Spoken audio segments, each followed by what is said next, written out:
हरे कृष्ण सर्वांना. इस्कॉन बेंगलोरच्या वतीनं मी सर्वांचं हार्दिक हार्दिक स्वागत करते. आजच्या आपल्या भक्ती सदाचार वर्गामध्ये आपण आता आपल्या अभ्यासाची जी सुरुवात आहे तर ती आपण गुरुवंदनेने आणि प्रार्थनेने करूया. ओम नमो भगवते वासुदेवाय. ओम नमो भगवते वासुदेवाय. ओम नमो भगवते वासुदेवाय. ओम नमो भगवते वासुदेवाय. ओम अज्ञानतिमिरान्धस्य ज्ञानाञ्जनशलाकया चक्षुरुन्मिलितं येन तस्मै श्रीगुरवे नमः. श्रीचैतन्यमनोभीष्टं स्थापितं येन भूतले स्वयं रूप कदा मह्यं ददाति स्वपदान्तिकं. वन्देऽहं श्रीगुरो श्रीयुतपदकमलं श्रीगुरुन् वैष्णवांश्च. श्रीरूपं साग्रजातं सगण रघुनाथान्वितं तं सजीवं साद्वैतं सावधूतं परिजनसहितं कृष्ण चैतन्य देवं श्रीराधा कृष्ण पादान् सगण ललिता श्री विशाखान्वितांश्च. हे कृष्ण करुणा सिंधो दीनबंधो जगत्पते गोपेश गोपिका कांत राधा कांत नमस्तुते. तप्त कांचन गौरांगी राधे वृंदावनेश्वरी वृषभानुसुते देवी प्रणमामि हरिप्रिये. वाञ्छाकल्पतरुभ्यश्च कृपा सिन्धुभ्येव च पतितानां पावनेभ्यो वैष्णवेभ्यो नमो नमः. नमो ॐ विष्णुपदाय कृष्णपृष्ठाय भूतले श्रीमते भक्ति वेदांत स्वामिन् इति नामिने. नमस्ते सारस्वते देवे गौरवाणी प्रचारिणे निर्विशेष शून्यवादी पाश्चात्य देशतारिणे. जय श्री कृष्ण चैतन्य प्रभु नित्यानंद श्री अद्वैत गदाधर श्रीवासादि गौर भक्तवृंद. हरे कृष्णा कृष्णा कृष्ण कृष्ण हरे हरे हरे राम राम राम हरे हरे. हरे कृष्ण कृष्ण कृष्ण हरे हरे हरे राम राम राम हरे हरे. श्रील प्रभुपाद की जय हो. गुरु महाराज की जय हो. चैतन्य महाप्रभू की जय हो. हरे कृष्ण सर्वांना. सर्वांना सादर प्रणाम. सर्वांचं आपल्या इस्कॉन बेंगलोरच्या वतीनं या आपल्या भक्ती सदाचारच्या वर्गामध्ये स्वागत आहे. आपण तिसरं मॉड्यूल अभ्यासतोय गुरु शिष्य परंपरा. तर त्यातलं आता आपण श्रील भक्ती विनोद ठाकूर यांचं चरित्र आपण अभ्यासणार आहोत. हा मग त्याची पुढची स्लाइड घेऊया. आता हे चित्रात दिसतात हे श्रील भक्ती विनोद ठाकूर आहेत. मग हे कोण आहेत हे सगळं आपण आता समजून घेणार आहोत. त्यांच्या चरित्रांच्या माध्यमातून हा सगळं आपण उहापोह करणार आहोत. श्रील भक्ती विनोद ठाकूर जी की जय हो. आता आपण पुढे जाऊया. हा बद्दल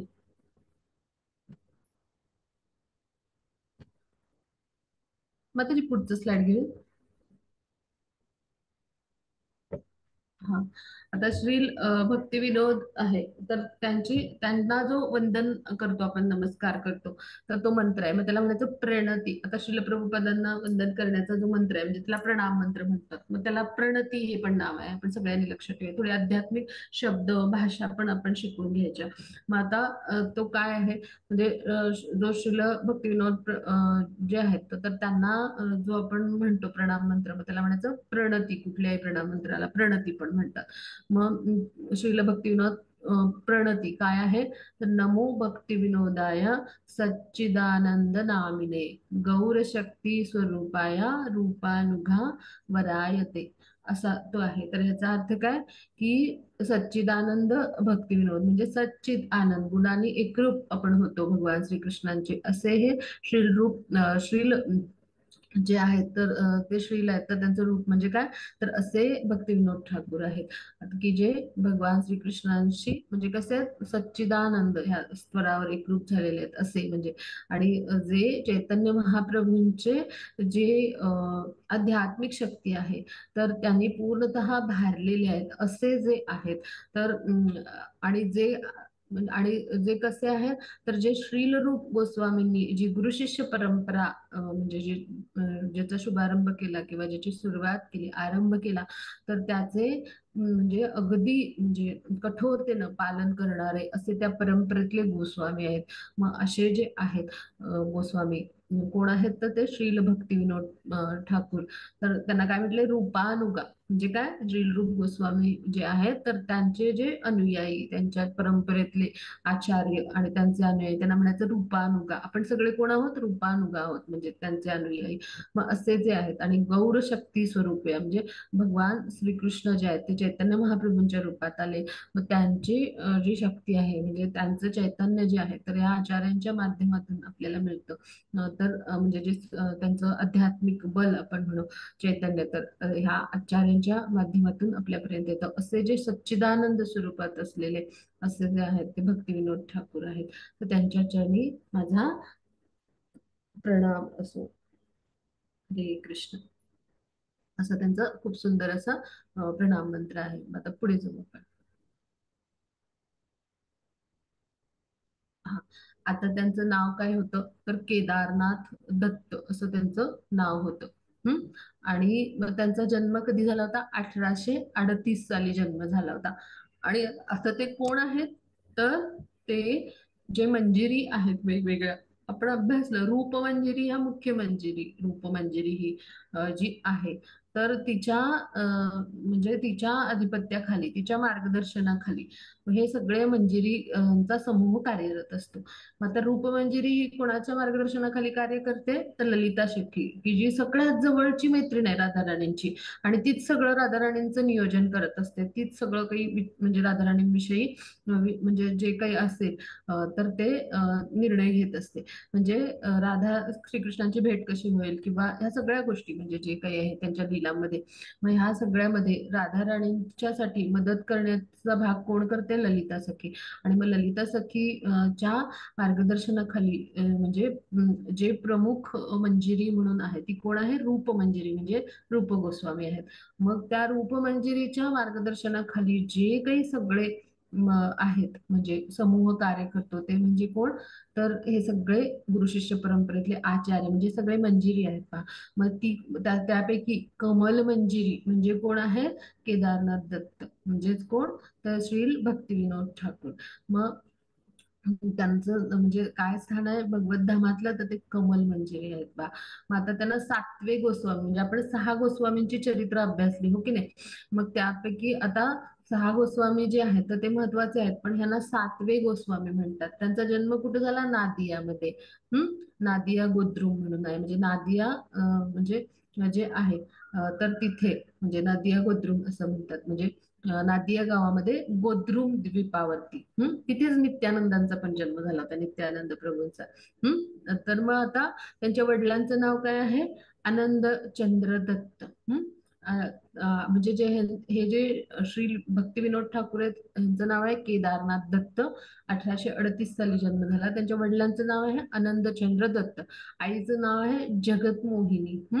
आणि गुरु जगन्नाथ दास बाबाजी आहेत, तर त्या जे आहेत, तर म्हणजे त्यांचे जे गुरु आहेत त्यांचं नाव काय, जगन्नाथ दास बाबाजी. हे खूप श्रेष्ठ आणि उच्च कोटीचे गुरु होते त्या काळातले. म्हणजे चैतन्य महाप्रभू जे आहेत तर त्यांच्या म्हणजे तिरोभावानंतर म्हणजे त्यांनी अवतार समाप्त केल्यानंतर हे जे सहा गोस्वामी होते, ह्या म्हणजे ह्या सगळ्यांसोबत म्हणजे तोडीचे असणारे असे जगन्नाथ बापजी होते बरं का. म्हणजे इतक्या म्हणजे उच्च पदावर ते विराजमान असलेले असे जगन्नाथ बापजी होते. आणि ते ह्यांचे गुरु आहेत पहा. आता ह्यांचं चरित्र अभ्यासल्यावर आपण जगन्नाथ बापजींचं चरित्र अभ्यासणार आहोत, तर सगळ्यांना त्याचं गांभीर्य लक्षात येईल. तर असे जगन्नाथ बापजी हे त्यांचे गुरु आहेत. आणि त्यांनी त्यांना हे नाव दिलंय श्री सच्चिद आनंद असं. भक्ती विनोद ठाकूर असं नाव आहे त्यांचं. जे दीक्षेनंतर बदलतं ना नाव, जे गुरु देतात ते म्हणजे काय, श्री सच्चिद आनंद भक्ती विनोद ठाकूर असं नाव आहे. मग आता म्हणजे जे हे ग्रेट वैष्णव असतात, म्हणजे असे उच्च कोटीचे वैष्णव असतात, तर ते कसे असतात पहा. त्यांच्यामध्ये सगळे म्हणजे गुण असतात. म्हणजे अष्टपैलू आपण म्हणू ना, म्हणजे उच्च कोटीचे हे वैष्णव आहेत पहा, म्हणजे मंजिरी स्तरावर आहेत ते. आणि त्यामध्ये असामान्य असतात गुण त्यांच्यामध्ये. मग ते खूप उच्च कोटीचे वैष्णव तर होतेच, पण उत्तम कवी होते. त्यांच्या खूप सुंदर रचना आहेत आपल्या वैष्णव गीतामध्ये. त्यानंतर ते खूप उत्तम असे म्हणजे शिक्षागुरु म्हणजे प्रीचिंग म्हणतो आपण, म्हणजे काय, प्रचार प्रसार करणारे, म्हणजे असं प्रवचन किंवा हे सगळं असं खूप उत्तम पद्धतीनं करणारे असे होते. आणि त्याचबरोबर ते आचार्य म्हणजे शिक्षागुरु आणि असे उत्तम असे म्हणजे दीक्षा देणारे असे, म्हणजे दोन्ही म्हणजे असे आचार्य पदावर होते ते. आचार्य होते. आणि त्याचबरोबर ते कोर्टामध्ये त्यांची नोकरी होती, ते मॅजिस्ट्रेट होते पहा. म्हणजे इतक्या म्हणजे उत्तम अशा सगळ्या त्यांच्यामध्ये गुणधर्म होते. आणि इतक्या उत्तम म्हणजे असे सगळे कौशल्य होते त्यांच्यामध्ये. तर त्यांचं जीवनक्रम आहे ना, दिवसाचं जे त्यांचं दिवसभराचा दैनंदिन कार्यक्रम, तर तो खूप असा म्हणजे आपल्याला प्रेरणा घेण्यासारखा आहे, पुढे येईलच. तर आता हे सगळ्यात महत्वाचे आचार्य आहेत कलियुगामधले, म्हणजे ह्यांच्यासारखे आचार्य होणच नाही. आणि ह्यांच्या म्हणजे भक्तिविनोद ठाकूरांच्या ह्या सगळ्या चरित्रामधून आपण काय बोध घ्यायचा, तर आपण अशा आचार्यांच्या म्हणजे कृपाछत्राखाली आहोत, हे मोठं सौभाग्य आहे. आणि त्यांच्या चरित्रामधून आपल्याला त्यांचे अनुयायी कसे बनता येईल, हे प्रयत्न आपण त्यांच्या जीवनचरित्र अभ्यासून त्याच्यातून करायचा प्रयत्न करायचा पहा. आता पुढे जाऊ आपण. हा, मी त्याची पुढची स्लाईड. हरे कृष्ण. आता त्यांचं लेखणी हेच अस्त्र होतं पहा, म्हणजे लिखाण हे त्यांनी केलं. म्हणजे उत्तम असे ते लेखक होते. त्यांची भरपूर ग्रंथ संपदा आहे बरं का. म्हणजे आपल्याला काही कमी नाहीये संपदेमध्ये. आपले सगळे गोस्वामी आहेत आचार्य परंपरेतले, जे महान आचार्य परंपरेतले, त्यातले 32वे आहेत शिलप्रपात. म्हणजे जे आधीचे 31 आहेत, त्यांची इतकी महान ग्रंथसंपदा आहे की आपण अनेक जन्म घेतले तरी त्या अभ्यासाला कमी पडू पहा. आणि आपल्यासाठी श्रील प्रभुपादांनी कसं सोपं करून ठेवलंय, तर ह्या सगळ्यांचं सार वेगवेगळ्या पुस्तकातून सगळ्यातून आपल्याला त्यांच्या हे सगळं आपल्याला वाचायला मिळते पहा. आणि हेच आपलं खूप मोठं सौभाग्य की इस्कॉनच्या माध्यमातून हे सगळं आपण अभ्यासतो आहोत पहा. मग आता त्यांची लेखणी हेच अस्त्र होतं पहा. आणि मग त्यांनी काय केलं की त्यांनी सगळ्या अपसंप्रदाय होते. तर त्यांची नाव आहेत सखी, बेडीज, गौरांगा, नगरीस. तर हे जे संप्रदाय आहेत, तर ह्यांच्या म्हणजे हे सगळे जे आहेत, तर हे सगळे त्यांनी काय केले, ही प्रथा ही सगळी काय केली त्यांनी, ही तोडून टाकली. म्हणजे काय की काय झालं होतं, चैतन्य महाप्रभूंच्या काळामध्ये चैतन्य महाप्रभूंचे अनुयायी असल्यासारखं भासवणारे, पण मनानेच असं म्हणजे आपापली तत्व फॉलो करणारे, म्हणजे आपापल्या म्हणजे तर्कानी बुद्धीनी अशा पद्धतीने जे आपापली काहीतरी म्हणजे मूल्य निर्माण करतात आणि त्यानुसार भक्ती मार्गाचं अनुसरण करतात असे. म्हणजे तर असे जे संप्रदाय आहेत त्यांना म्हणायचं अपसंप्रदाय. म्हणजे ते कधी मुख्य संप्रदाय जे आहेत, तर त्या प्रवाहामध्ये त्या म्हणजे मुख्य संप्रदायाची जी विचारसरणी असते, तर त्या प्रवाहामध्ये ते कधीच नसतात. तर त्यांचं आपण म्हणू की फसवं स्वरूप असतं, म्हणजे थोडक्यात. म्हणजे आपल्या मनानुसार तर्कानुसार त्यांचा कोणीतरी लीडर असतो आणि तो मुख्य नेता असतो किंवा मुख्य त्यांचे जे गुरु असतात ते त्यांच्या बुद्धीने तर्काने ती धार्मिक तत्व उचलतात, निर्माण करतात आणि ते चैतन्य महाप्रभूंच्या पद्धतीनंच आहे असं सांगून लोकांची दिशाभूल पण होते त्यामुळे. म्हणजे आणि ते जे संप्रदाय आहेत म्हणजे ते भासवतात भक्तीमध्ये आहोत असं, पण ती शुद्ध भक्ती नव्हे. किंवा आपण जसं श्रीकृष्णांकडून हे आलेलं ज्ञान आहे. चारच संप्रदाय आहेत: ब्रह्म, मध्व, गौडीय, वैष्णव परंपरा. त्यानंतर श्री संप्रदाय, त्यानंतर रुद्र संप्रदाय आणि कुमा संप्रदाय, ह्या चारच म्हणजे संप्रदाय आपल्या संपूर्ण ब्रह्मांडामध्ये उपस्थित म्हणजे हे जे आहेत तर हे म्हणजे आहेत सगळीकडे. म्हणजे आपण ब्रह्मांडासाठी म्हणू, म्हणजे मी विश्वासाठी नाही म्हणत, ब्रह्मांडासाठी ह्या चारच लोकांना ज्ञान दिलं होतं. आणि आपण नेहमी चौकशी करायची, आपल्याला जर कोणी म्हणजे गुरु म्हणजे गुरु केलेत असं कोणी सांगितलं तर त्यांना विचारा, ह्या चार पैकी म्हणजे कुठल्या संप्रदायामधून तुम्ही आहात. तसे जर नसेल तर ते अधिकृत नाहीये. कारण त्याशिवाय ह्या चार संप्रदायातलं ज्ञान असेल तर ते जसंच्या तसं कृष्णांकडून आलेलं ज्ञान असतं. अन्यथा हे जे आहेत इतर संप्रदाय जे आहेत तर ते तिथं तुम्हाला म्हणजे जे कृष्णांनी सांगितले ते तसंच्या तसं ज्ञान मिळेल असं नाही. आणि त्याद्वारे तुम्ही श्रीकृष्णांची प्राप्ती करू शकाल असं नाही. म्हणजे आपण खात्री नाही देऊ शकत. कारण ह्या चार संप्रदायामध्ये कसं आहे की भगवान जे आहेत त्यांनी स्वतः ह्या चार जणांना ज्ञान दिले. आणि त्यामुळं ते गुरु शिष्य परंपरेनं जसं आहे तसं असं शुद्ध ज्ञान निष्कलंक पद्धतीनं महान आचार्यांकडून गुरु शिष्य परंपरेनं हे पुढे पुढे येत राहिले पहा. त्यामुळं कुठेही कुणीही आपल्या मानसिक तर्काने बुद्धीने काही नाही सांगितलंय. जे जे कृष्णांनी सांगितलं ब्रह्माजींना ते ब्रह्माजींनी नारद मुनींना, नारद मुनींनी व्यास मुनींना, म्हणजे अशा पद्धतीने आले. व्यास मुनींनी मध्वाचार्यांना, असं आपल्या परंपरेत आणि तेच आपल्या श्रील प्रभुपादांनी आपल्याला सांगितलं, काही वेगळं सांगितलं नाही. तेच भक्तिविनोद ठाकूर आहेत तर त्यांनी हे प्रचार प्रसार केला. म्हणजे इतकं म्हणजे कठोर पालन करणारे होते. म्हणजे स्वतःच्या मनाने तर्काने काही नाही, भगवंतांचे जे विचार आहेत ते तसे त्या तसं पुस्तक रूपात मांडणारे असे आपले सगळे गोस्वामी आणि हे सगळे आपले जे आहेत महान आचार्य परंपरेतले आचार्य. त्यापैकी हे कलियुगातले अत्यंत महत्वाचे आचार्य आहेत. आणि ह्यांनी काय केलं मग, असे जे उपसंप्रदाय होते तर त्यांची नावं आहेत ही चैतन्य चरितामृतामध्ये पण येतात. ही मध्य लीलेमध्ये 8व्या-9व्या चॅप्टर मध्ये ती येतात. 7, 8, 9 मध्ये आहे त्याचा उल्लेख. तर सखी म्हणून नाव आहे संप्रदायाचं, बेडीज म्हणून आहे. गौरांग नगरीज असं नाव आहे त्याचं. गौरांग नगरी असं म्हणतात त्याला. तर हे काही मूळ संप्रदाय नाही आहेत. म्हणजे हे आपण म्हणू की गौरांगांचे म्हणजे चैतन्य महाप्रभूंचे मूळ अनुयायीमध्ये हे मोडत नाही. तर थोडं म्हणून त्यांना अपसंप्रदाय म्हणजे चुकीचे संप्रदाय म्हटलं जातं. म्हणजे अपसमज आपण म्हणतो ना, म्हणजे चुकीचा समज किंवा वाईट समज, तसं हे चुकीचं सांप्रदायिक साधनेचा मार्ग देतात गौरांगांच्या म्हणजे नाव वापरून. त्यामुळं ह्यांना मान्यता नाही आणि म्हणून ह्यांची जी प्रथा आहे ना हीच त्यांनी मोडीत काढली त्यावेळेला. आणि हे होणं गरजेचं होतं. मग जो खरा आहे संन्यासी किंवा जो खरा आहे म्हणजे जो भगवान श्रीकृष्णाचा भक्त, तो काय करतो, निर्भयपणे लढतो सत्यासाठी आणि धर्माच्या तत्वांसाठी तो लढतो पहा. मग हे करणारे कोण आहेत तर आपले श्रील भक्तिविनोद ठाकूर आहेत. मग त्यांनी जवळजवळ 100 पेक्षा जास्त ग्रंथ, आध्यात्मिक ग्रंथ जे आहेत ते लिहिले. मग त्यापैकी हरिनाम चिंतामणी आणि भजन रहस्य म्हणून अत्यंत प्रसिद्ध आहेत. म्हणजे ज्यांना कुणाला भगवत भक्तीमध्ये पुढे जायचंय ना त्यांनी हरिनाम चिंतामणी अवश्य वाचावा पहा. म्हणजे वाचावा नव्हे, तो आकलन करून घ्यावा. म्हणजे इतका सुंदर तो ग्रंथ आहे.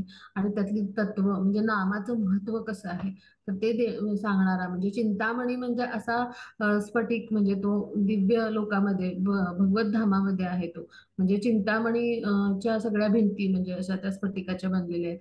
आणि म्हणजे तिथं मग तसं म्हणजे तसं आपलं हरिनाम कसं आहे तर तशा चिंतामणी सारखं आहे ते, म्हणजे भगवत धामातून आलेलं आणि असं सुंदर असं आहे.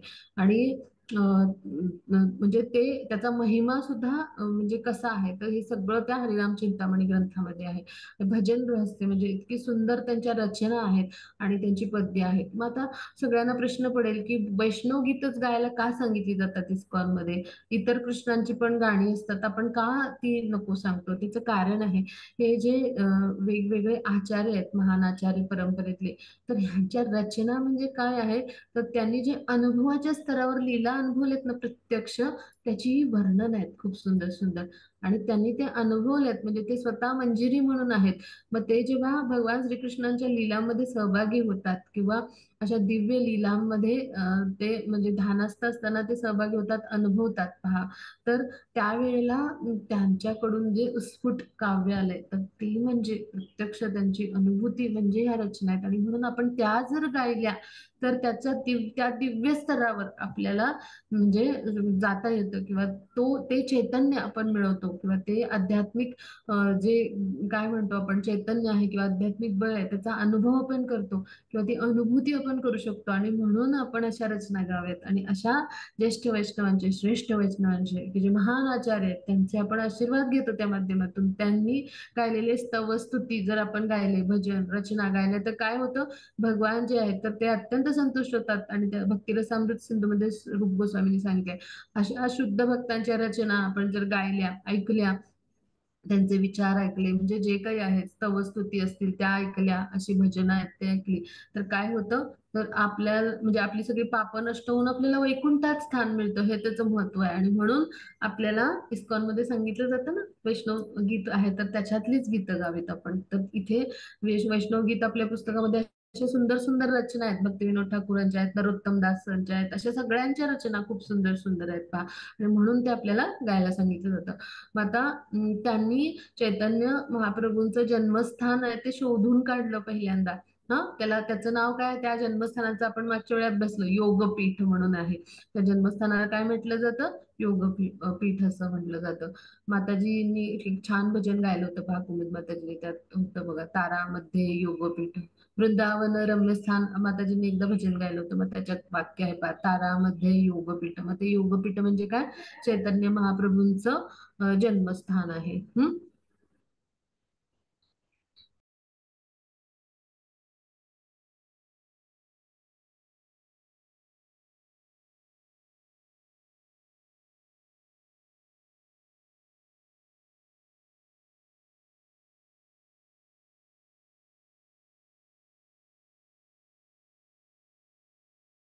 आता जे याच्या आधीची स्लाइड थोडस सांगायचं राहिलं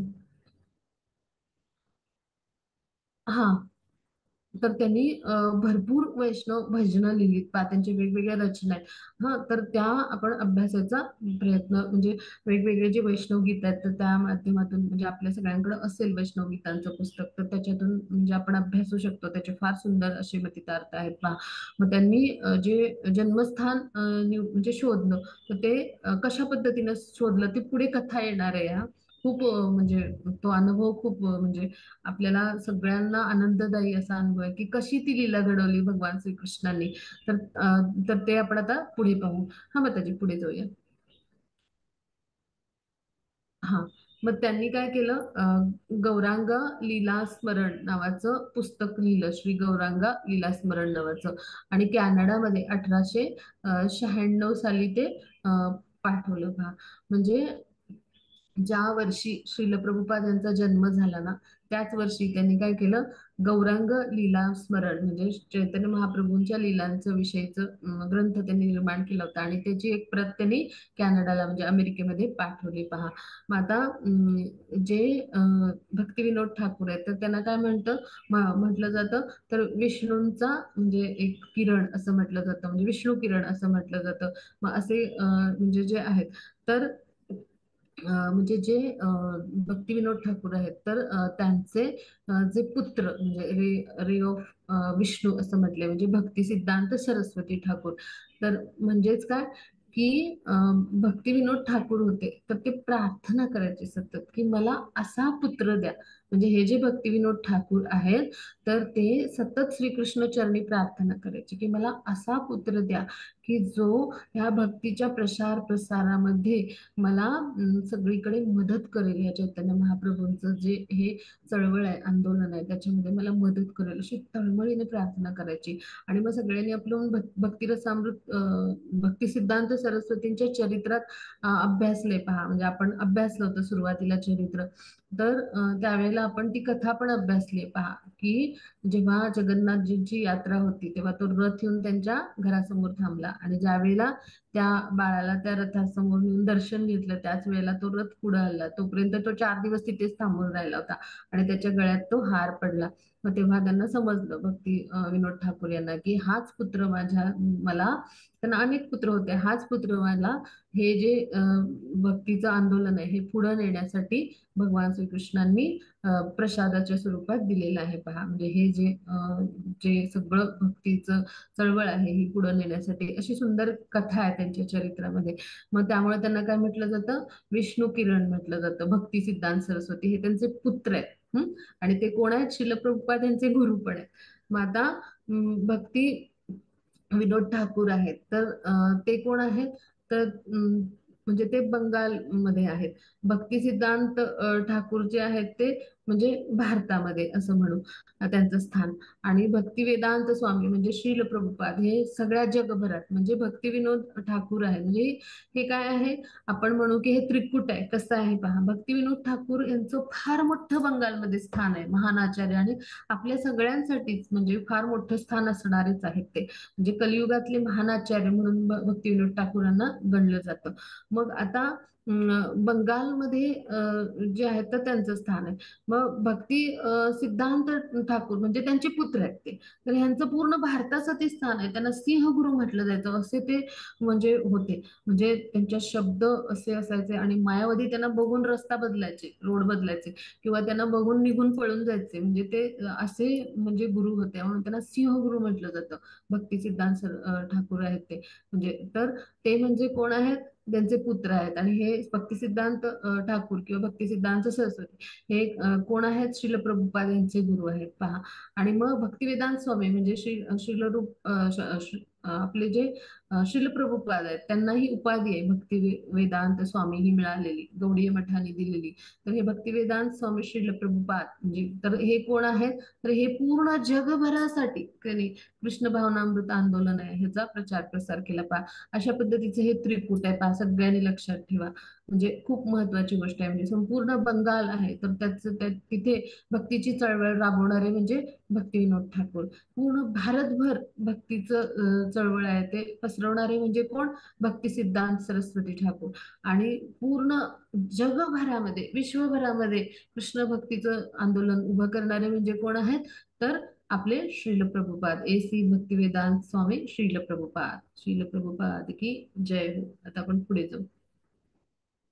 हा, मग त्याची पुढची स्लाईड.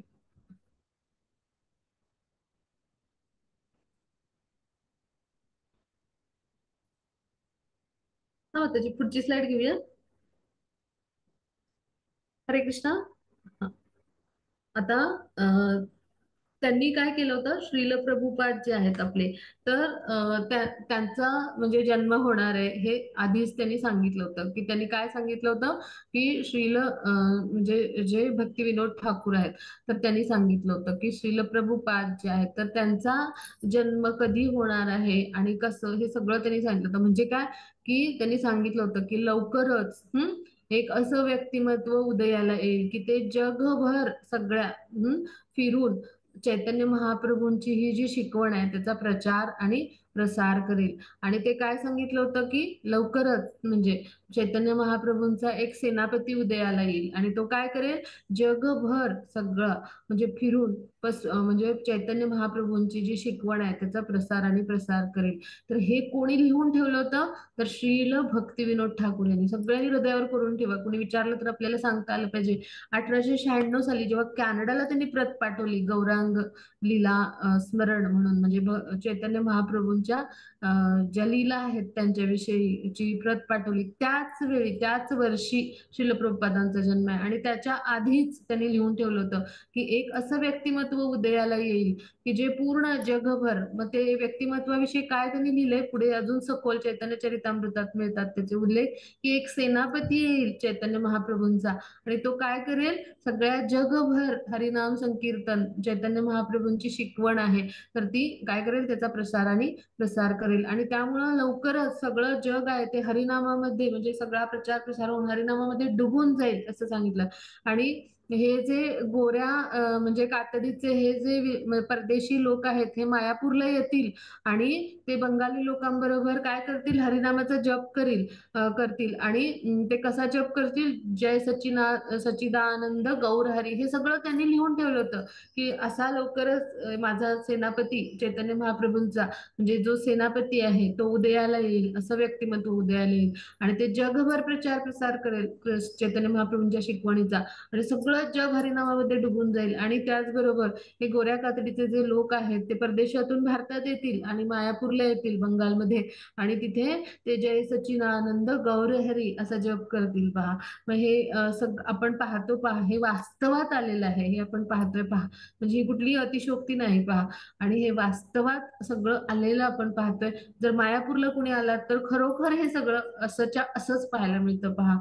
मग ह्यापेक्षा अजून काय आपल्याला म्हणजे जे श्रील प्रभुपादांचं कार्य आहे तर त्याविषयी दाखले लागतील, किंवा जे आचार्य परंपरेतले जे महान आचार्य आहेत तर त्यांचं असं उच्च कोटीचं वैष्णव पद आहे, तर ह्याविषयी अजून काय आपल्याला म्हणजे दाखले हवे असतील पहा, की हे सगळं आधीच श्रील प्रभुपादांच्या जन्मा आधीच त्यांनी लिहून ठेवलं होतं पहा. आणि ह्यासाठी आपल्या सर्वांसाठी महान आचार्य असे म्हणजे कोण आहेत कलियुगातले, तर भक्तिविनोद ठाकूर आहेत. आता पुढे जाऊ आपण.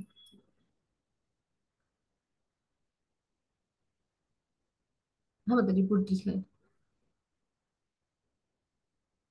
हा, आपण सगळ्यांनी मायापूरला म्हणजे मायापूरलाच नव्हे, पण आपण सगळ्यांनी वेगवेगळ्या, आता आपण इस्कॉनच्या मंदिरात जातो तर सगळ्यांनी हे भजन ऐकलं असेल पहा, की हे आपल्या कृष्ण भावनामृत आंदोलनातलं खूप म्हणजे असं आपण म्हणतो ना काही दोन पदाची रचना असतात ना, की जे आपण द्विपदी गातो तसं आहे.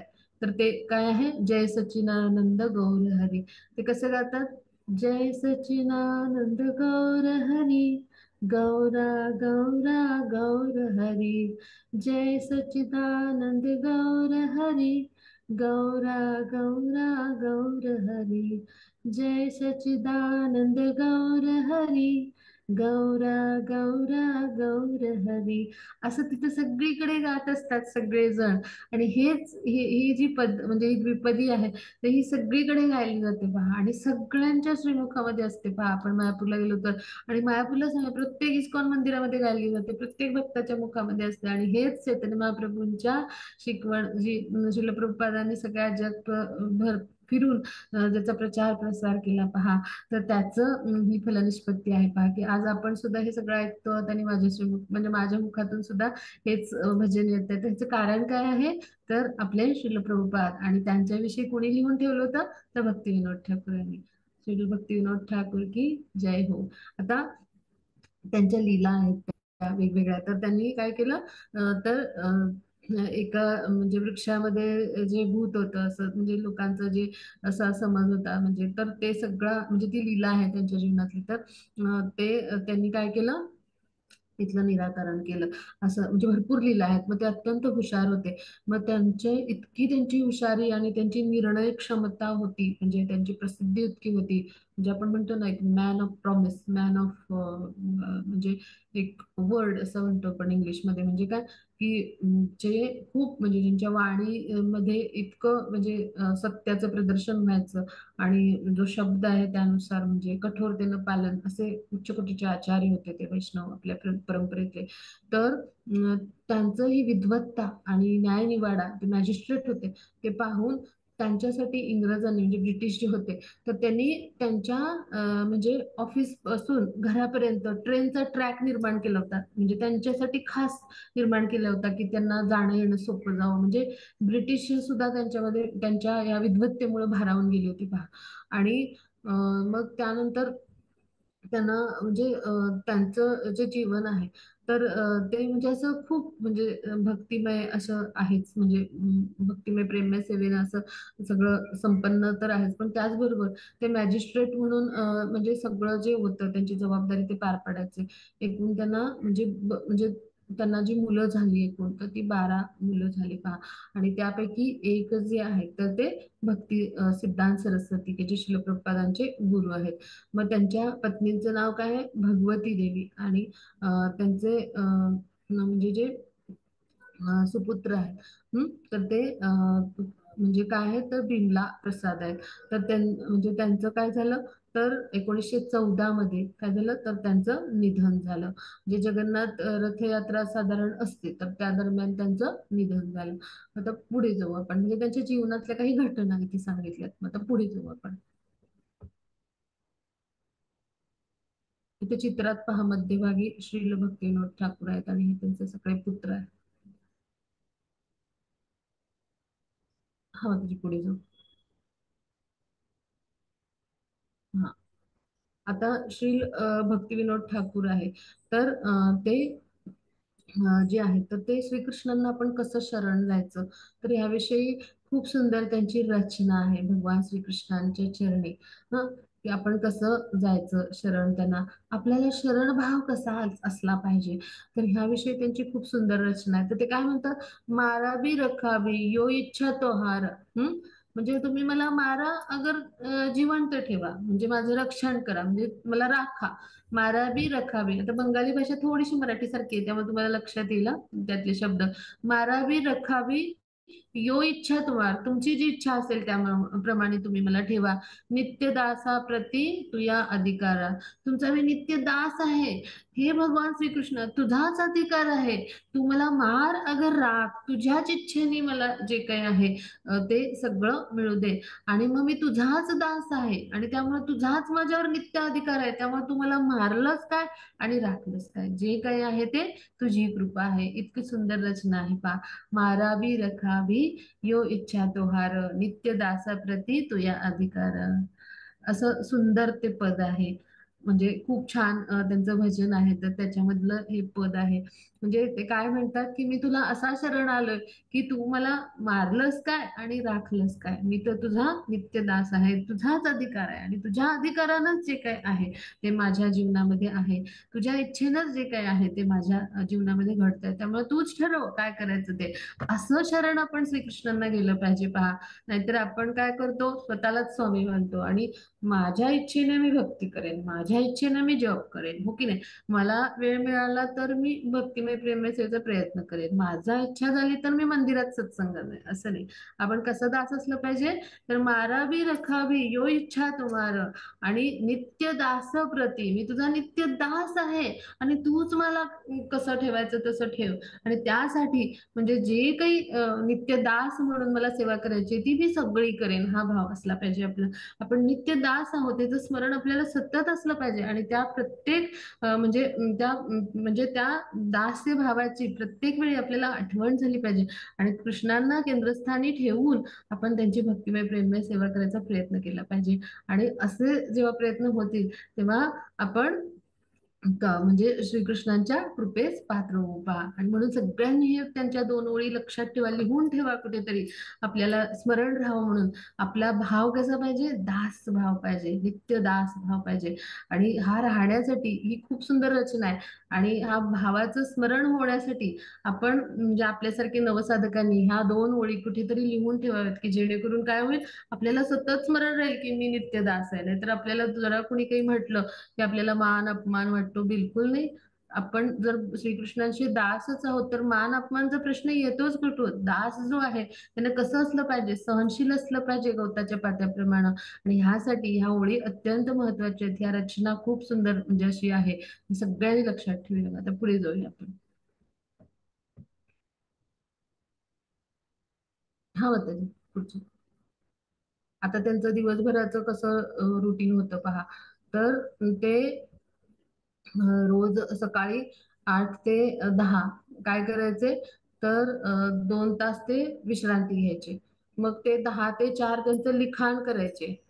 हे मी पहाटे म्हणजे रात्रीपासून पहाटेचं सांगते आहे. म्हणजे रोज संध्याकाळी 8 ते 10 ते विश्रांती घ्यायचे 2 तास. मग रात्री 10ला ते लिखाण करायला बसायचे. ते पहाटे 4 पर्यंत लिहायचे. म्हणजे हे जे ग्रंथ संपदा आहे ना, आध्यात्मिक ग्रंथ संपदा, ही रात्री 10 ते 4 या वेळेत त्यांनी लिहिलेली आहे.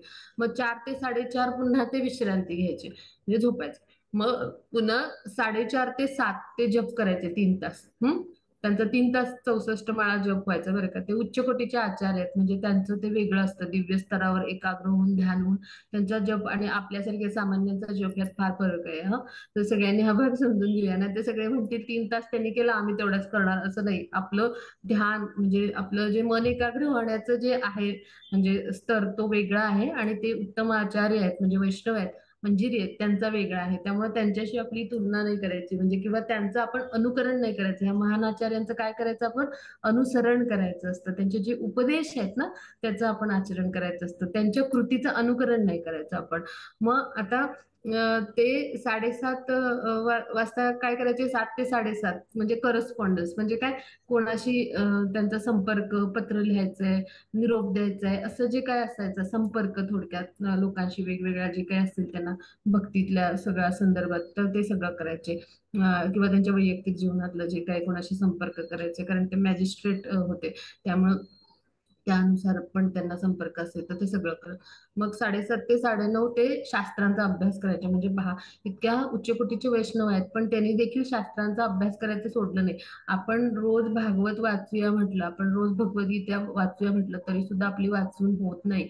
आपण कंटाळा करतो. पहा, हा टीका करणे हेतू नाही, पण आपलं कसं असतं पहा, आणि हे मान आचार्य आहेत, तर हे रोज न चुकता त्यांचं असं दैनंदिनी ठरलेली होती की 7:30 ते 9:30 ते रोज शास्त्रांचा अभ्यास करणार म्हणजे करणार. अशी दैनंदिनी ही जी आहे ना, अशी बनवायचा आपण प्रयत्न करूया आपल्या जीवनामध्ये. म्हणजे खऱ्या अर्थाने भक्तिविनोद ठाकूर जे आहेत, तर त्यांचं अनुसरण होईल आपण केल्यासारखं. मग ते 9:30 ते 10 काय करायचे, अंघोळ करायचे, प्रसाद ग्रहण करायचे. मग त्याच्यामध्ये पण काय, अर्धा लिटर दूध आणि फळं आणि 2 चपात्या इतकंच घ्यायचे. म्हणजे पहा, इंद्रिय संयमित माफक आहार, शरीराचं जे काही आहे तर ते व्यवस्थित म्हणजे चलनवलन व्हावं, यासाठी जितका जो आवश्यक आहे आहार तितकाच. मग आता 10 ते 1 ते कोर्टात जायचे. तिथे न्यायनिवाडा अशा उत्तम पद्धतीनं करायचे की इंग्रज देखील विस्मयचकित व्हायचे की कसं काय ह्या अवघड केसेस आहेत त्या पण सोडवतात. म्हणजे असं म्हणजे पद्धतीनं त्यांचा न्यायनिवाडा असायचा. आणि मग 1 ते 2 ते पुन्हा घरी यायचे, विश्रांती घ्यायचे. आणि मग त्यानंतर पुन्हा ताजेतवाने होऊन ते पुन्हा 2 ते 5 कोर्टामध्ये पुन्हा काम करायला जायचे पहा. मग ते काम संपवून ते यायचे. मग 5 ते 7 काय करायचे, तर ते संस्कृत मधले जे उत्तम उत्तम असं म्हणजे जे काही शास्त्रामधले जे काही ग्रंथ संपदा आहेत, श्लोक आहेत, म्हणजे जे काही आहेत ग्रंथ, तर त्यांचं त्या म्हणजे संस्कृत शास्त्रातलं म्हणजे जे शास्त्रातले जे संस्कृत ग्रंथ आहेत, तर त्याचं ते बंगालीमध्ये ट्रान्सलेशन करायचे, म्हणजे रूपांतरण करायचे बंगालीमध्ये. असं त्यांचं 5 ते 7 2 तास कार्यक्रम चालायचा. मग 7 ते 8 ते पुन्हा अंघोळ घ्यायचे आणि प्रसाद ग्रहण करायचे. मग अर्धा लिटर दूध आणि 2 चपाती आणि भात असं त्यांचं रात्रीचं जेवण असायचं पहा. म्हणजे किती दैनंदिनी होती ती, अगदी म्हणजे त्यांची अशी काटेकोर पद्धतीनं ते पालन करायचे पहा. आणि रोज पहा म्हणजे त्यांचं काय व्हायचं, तर 3 तास ते झोप घ्यायचे आणि 8.5 तास लिखाण आणि जप आणि अभ्यास त्यांचा 4.5 तास दोन्ही मिळून. आणि त्यांचं काम 6 तास. म्हणजे पहा, आपण म्हणतो की कधी भक्ती करणार, आम्हाला वेळच नाहीये. आपण म्हणतो मग माझी जॉब आहे, नोकरी आहे, सगळ्यांना म्हणजे असं सगळं असतं, गृहस्थाश्रमातली कर्तव्य त्यांनी सगळी गेली. त्यांचं पहा ना, 6 तास काम होत होतं कोर्टामध्ये. मग हे कर्तव्य कर्मच केलं त्यांनी. आणि ते करून त्यांनी काय केलं, आता ते उच्च कोटीचे वैष्णव आहेत म्हणून त्यांनी रात्री जगून लिखाण केलं. आपल्याला कोणी रात्री जगून लिखाण करायला सांगितलेलं नाही किंवा आपली क्षमता पण नाही आहे. टीकेचा भाग म्हणून नको घेऊया, पण आपण अभ्यास घेऊया. पण आपल्याला नक्कीच पहाटे मंगलारतीला उठून जप करता येईल, हो की नाही? आणि त्याचबरोबर आपल्याला शास्त्रांचं अध्ययन करता येईल, हो की नाही? आणि आपलं कर्तव्य कर्म करत करत हे जसं त्यांनी केलं, तर हे तरी आपण निश्चित करू शकू. आणि त्यांच्यासारख्या उच्च कोटीच्या वैष्णवांसाठी म्हणजे 3 तास झोप ही पुरेशी होती, कारण ते सतत त्या दिव्य समाधी अवस्थेत असायचे. त्यामुळे त्यांच्या शारीरिक म्हणजे त्या गरजा म्हणजे भौतिक देह जरी असला तरी ते मंजिरी स्वरूपातले आहेत. त्यांच्यासाठी ते म्हणजे इतकं काही हे नसायचं, म्हणजे महत्वाचं म्हणजे नाहीये. ती एक समाधी अवस्थेमध्येच ते असतात, म्हणजे असे जे उच्च कोटीचे जे शुद्ध भक्त आहेत भगवंतांचे. आणि त्यामुळं ती म्हणजे ती योगावस्था आपण म्हणतो ते म्हणजे आपण जे योगारूढ अवस्था म्हणतो ना, तशा अवस्थेमध्ये ते असतात. आणि म्हणून त्यांना त्या भौतिक देहाची बंधनं नसतात किंवा भौतिक देहाशी काही संबंधित असं त्यांना तितका फरक त्यांच्यावर पडत नाही. म्हणजे हे सगळं भगवंतांचं नियोजन असतं, त्यांच्या योजनेनुसार घडत असतं. म्हणजे हे सामान्य मानवांसारखं नसतं, जरी त्यांना भौतिक देह असला तरी असं असतं त्यांच्या बाबतीत. पण आपण आपल्याला भौतिक शरीर आहे म्हणून आपण 6 तास झोप आपल्याला पुरेशी आहे, श्रील प्रभुपादांनी सांगितले त्याप्रमाणे. आणि त्यानंतर आपण पहाटे उठून मंगलारती किंवा जप आणि त्यानंतर शास्त्रांचा अध्ययन निश्चित करू शकतो, हो की नाही? म्हणजे हा भाग जरी आपण अनुसरण करायचा भाग केला तरी सुद्धा भगवान श्रीकृष्णांच्या कृपेस आपण पात्र होऊ. श्रील प्रभुपादांनी काय सांगितलं की जो नामजप करतो म्हणजे 16 माळा, आणखी जो भगवत प्रसाद ग्रहण करतो, ह्या 2 गोष्टी जर नेमाने झाल्या तर निश्चित काय होतं, भगवत धामाची त्याला प्राप्ती आहे. म्हणून आपण ह्या दैनंदिनीवरून काय करूया, सगळ्यांनी आजपासून असं आपण ठरवूया, म्हणजे की आपण भक्तिविनोद ठाकूर जे आहेत आपले आचार्य, त्यांच्यासारखं काटेकोरपणे 16 माळा जप करू, प्रसादच ग्रहण करू, मंगल आरतीला उठायचा प्रयत्न करू, तेव्हा जप करू, शास्त्रांचं अध्ययन करू, भगवद्गीता भागवताचे क्लास असतात ते आम्ही अटेंड करू, सकाळच्या वेळेत असतात की नाही, तर असं आपण प्रयत्न करू. आता पुढे जाऊ आपण. हवं तर तुमची स्लाइड घेऊया. हा, आता त्याची जी महत्वाची भजनं आहेत त्यापैकी पहा किती सुंदर रचना आहेत. आता सगळ्यांना माहितच असतील, पहा राधा कुंज तथा म्हणून एक आहे. नंतर भुलिया तुम्हारे संसारे अशिया, खूप प्रसिद्ध भजन आहे, सगळ्यांना माहिती असेल. नंतर कबे हबे बोलो, नंतर गई गौरा चांद, हे पण फार प्रसिद्ध भजन आहे. नंतर अमारा जी बोन सदा, हा, हे पण फार सुंदर भजन आहे. त्यानंतर जन्म सफल, हे पण सुंदर भजन आहे, म्हणजे एकापेक्षा एक रचना आहेत. हरी हरी कवे, हे पण सुंदर भजन आहे. परत नारद मुनी बजाय वीणा, हे पण खूप प्रसिद्ध भजन आहे. आपल्याकडे हे वैष्णव साम जे गीत पुस्तक आहे ना, ह्याच्यामध्ये ही सगळी भजन आहेत आणि अर्थासह आहेत बरं का. सगळ्यांनी ते आणून शिकूया. आणि कबे श्री चैतन्य, म्हणजे हे पण, म्हणजे ह्यातलं एकन एक भजन फार सुंदर आहे. नदिया गोद्रुमे नित्यानंद महाजन, हे तर अत्यंत प्रसिद्ध रचना आहे. आणि ही जवळजवळ सगळी भजनं आपण गातो, पहा. म्हणजे आता कुमुद माताजी अनुभव आहेत, त्यांना माहिती असतील, त्यांनी ऐकली पण असतील, पहा बरीचशी. म्हणजे आपण मुलिया तुम्हारे त्यांना माहिती आहे, पहा. आता हळूहळू तुम्हाला सगळ्यांना पण माहिती होतील.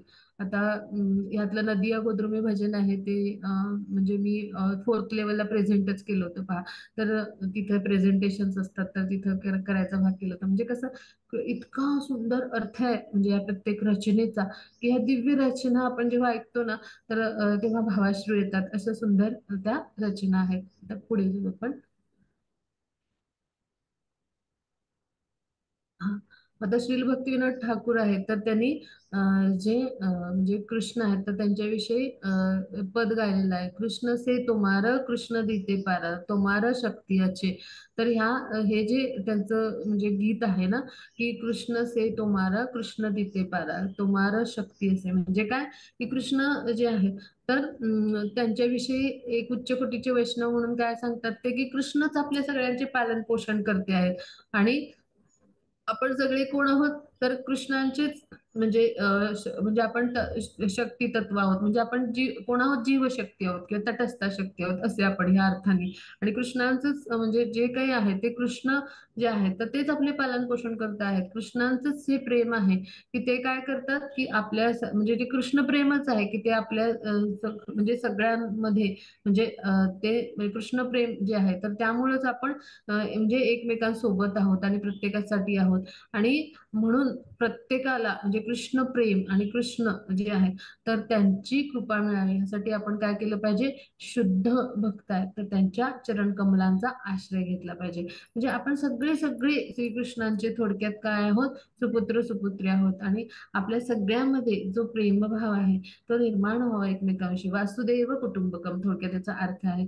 आणि त्यामुळं आपण सगळे श्रीकृष्णांचे आहोत, श्रीकृष्णच आपले पालन पोषण करते आहेत आणि श्रीकृष्णांचंच प्रेम आहे, तर ते आपल्या सगळ्यांमध्ये आहे आणि तेच एकमेकांविषयी आहे आणि ते दृढ व्हावं त्यासाठी आपण श्रीकृष्णांच्या चरणकमलांचा आशीर्वाद म्हणजे चरणकमलांचा आपल्याला आश्रय मिळावा यासाठी आपण काय केलं पाहिजे, तर आपण असे शुद्ध भक्त जे असतात भगवान श्रीकृष्णांचे, त्यांच्या म्हणजे चरणकमलांचा आश्रय घेतला पाहिजे, त्यांची कृपा आपल्याला मिळाली पाहिजे. तेव्हा काय होईल, तर आपल्यावर कृष्ण कृपा होईल. आणि म्हणून ते काय म्हटलंय, त्यांनी कृष्ण से तुम्हारा कृष्ण दिते पारा, तुम्हारा शक्ती असे, असं 3 ओळीमध्येच त्यांनी खूप छान रचना केली. म्हणजे ती रचना आहे की त्याचा अर्थ असा होतो.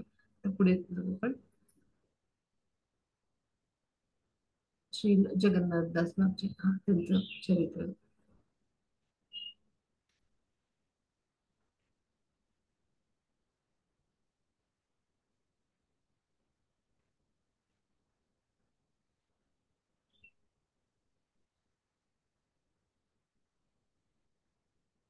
हा मग त्याची,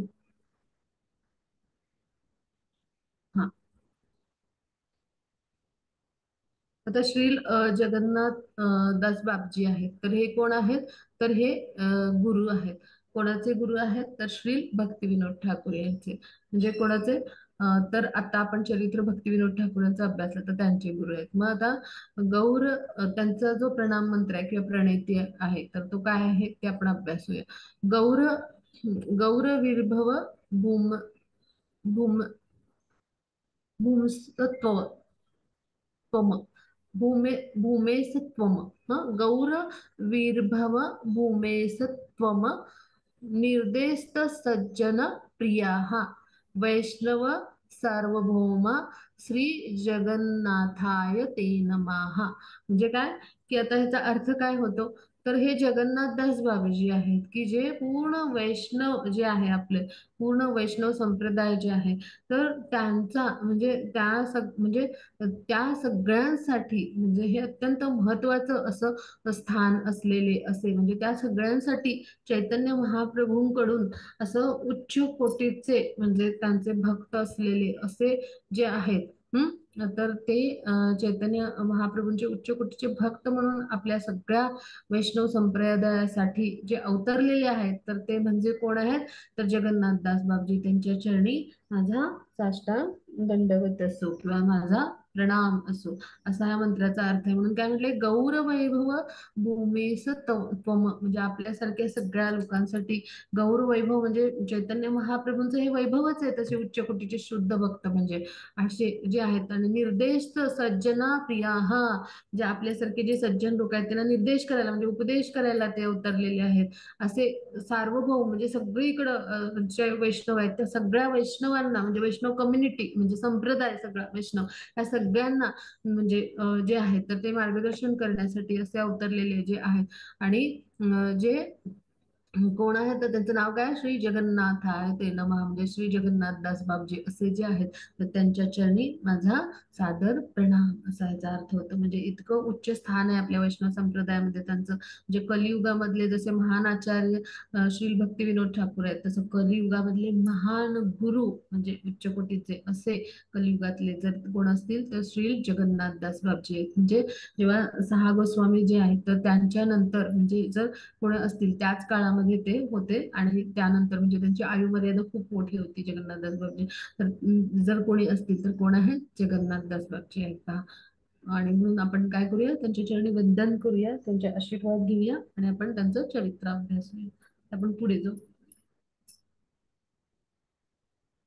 हा मग त्याची पुढची स्लाइड घेऊया.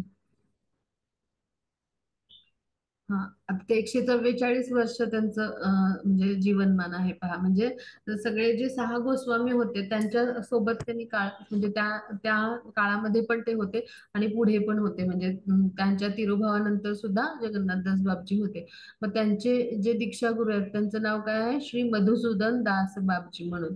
मग आता त्यांनी काय केलं? बरेच वर्ष सूर्यकुंड म्हणून आहे वृंदावनाजवळ म्हणजे राधाकुंड, श्यामकुंड, सूर्यकुंड हे सगळे असे जवळ जवळ आहेत वृंदावनला. तर तिथे त्यांनी भजन केलं. सूर्यकुंड जे आहे तर वृंदावनमध्ये त्याच्या म्हणजे काठाशी ते बसायचे आणि तिथं अनेक वर्ष त्यांनी भजन केलं. आणि त्यांनी ते काय करायचे तर 6 महिने ते नवदीप धामाला जायचे आणि 6 महिने ते व्रज मंडल म्हणजे वृंदावनला राहायचे. म्हणजे वर्ष 12 महिन्याचे तर 6 महिने ते नवदीप धामला जायचे आणि 6 महिने ब्रजमंडल म्हणजे वृंदावनामध्ये राहायचे. असं त्यांचा नित्यक्रम असायचा. म्हणजे पूर्ण आयुष्यभर ते असंच करत राहिले. मग आता कारण तिथे सगळ्या म्हणजे ब्रजमंडल म्हणजे तिथं भगवान श्रीकृष्णांच्या लीला घडल्या आणि चैतन्य महाप्रभूंच्या लीला कुठे? नवदीप धाम म्हणून तिकडे पण ते जायचे. मग आता त्यांनी काय केलं तर भक्तिविनोद ठाकूर जे आहे तर त्यांना उपदेश केला. मग जगन्नाथदास बाबजी यांनी काय केलं तर भक्तिविनोद ठाकूर जे आहेत तर त्यांना अत्यंत म्हणजे अशा मूल्यवान असा उपदेश केला आणि अत्यंत मौलिक विचार त्यांना दिले किंवा जे काही ज्ञान आहे आपल्याकडचं ते सगळं त्यांना दिलं होतं पहा. म्हणून त्यांचे म्हणजे एकमेव शिष्य जे आहेत तर ते कोण आहेत? भक्तिविनोद ठाकूर आहेत. मग आता त्यांच्या वेळेला ते भक्तिविनोद ठाकूरांना काय म्हणाले जगन्नाथ म्हणजे त्यांच्याविषयी काय म्हणजे भक्तिविनोद ठाकूर जे आहेत तर त्यांनी काय सांगितले पहा. तर जगन्नाथदास बाबाजी होते तर ते इतके उच्च कोटीचे म्हणजे वैष्णव होते ना.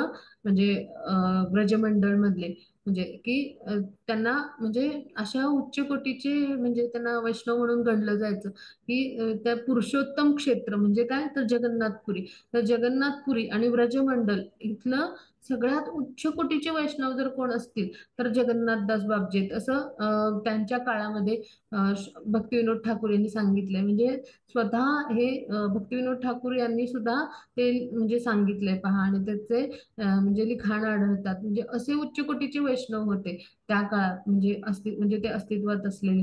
म्हणजे त्यांचं आयुर्वेद 144 वर्ष होती. त्यामुळं ते सगळ्या गोस्वामींच्या काळापासून ते होतेच, पण त्यानंतरही पुढे म्हणजे जेव्हा त्या म्हणजे गोस्वामींचे म्हणजे तिरोभाव झाले त्यानंतर सुद्धा हे होते. आणि म्हणून पुरुषोत्तम क्षेत्र म्हणजे जगन्नाथपुरीला म्हटले. म्हणजे या सगळ्या पुरुषोत्तम क्षेत्रामध्ये म्हणजे पश्चिम बंगालमध्ये थोडक्यात जगन्नाथपुरी आणि हा भाग सगळा पश्चिम बंगालमध्ये. तर ह्या सगळीकडे म्हणजे कोण होते असे उच्च कोटीचे वैष्णव म्हणून कोण होते तर जगन्नाथदास बाबाजी होते.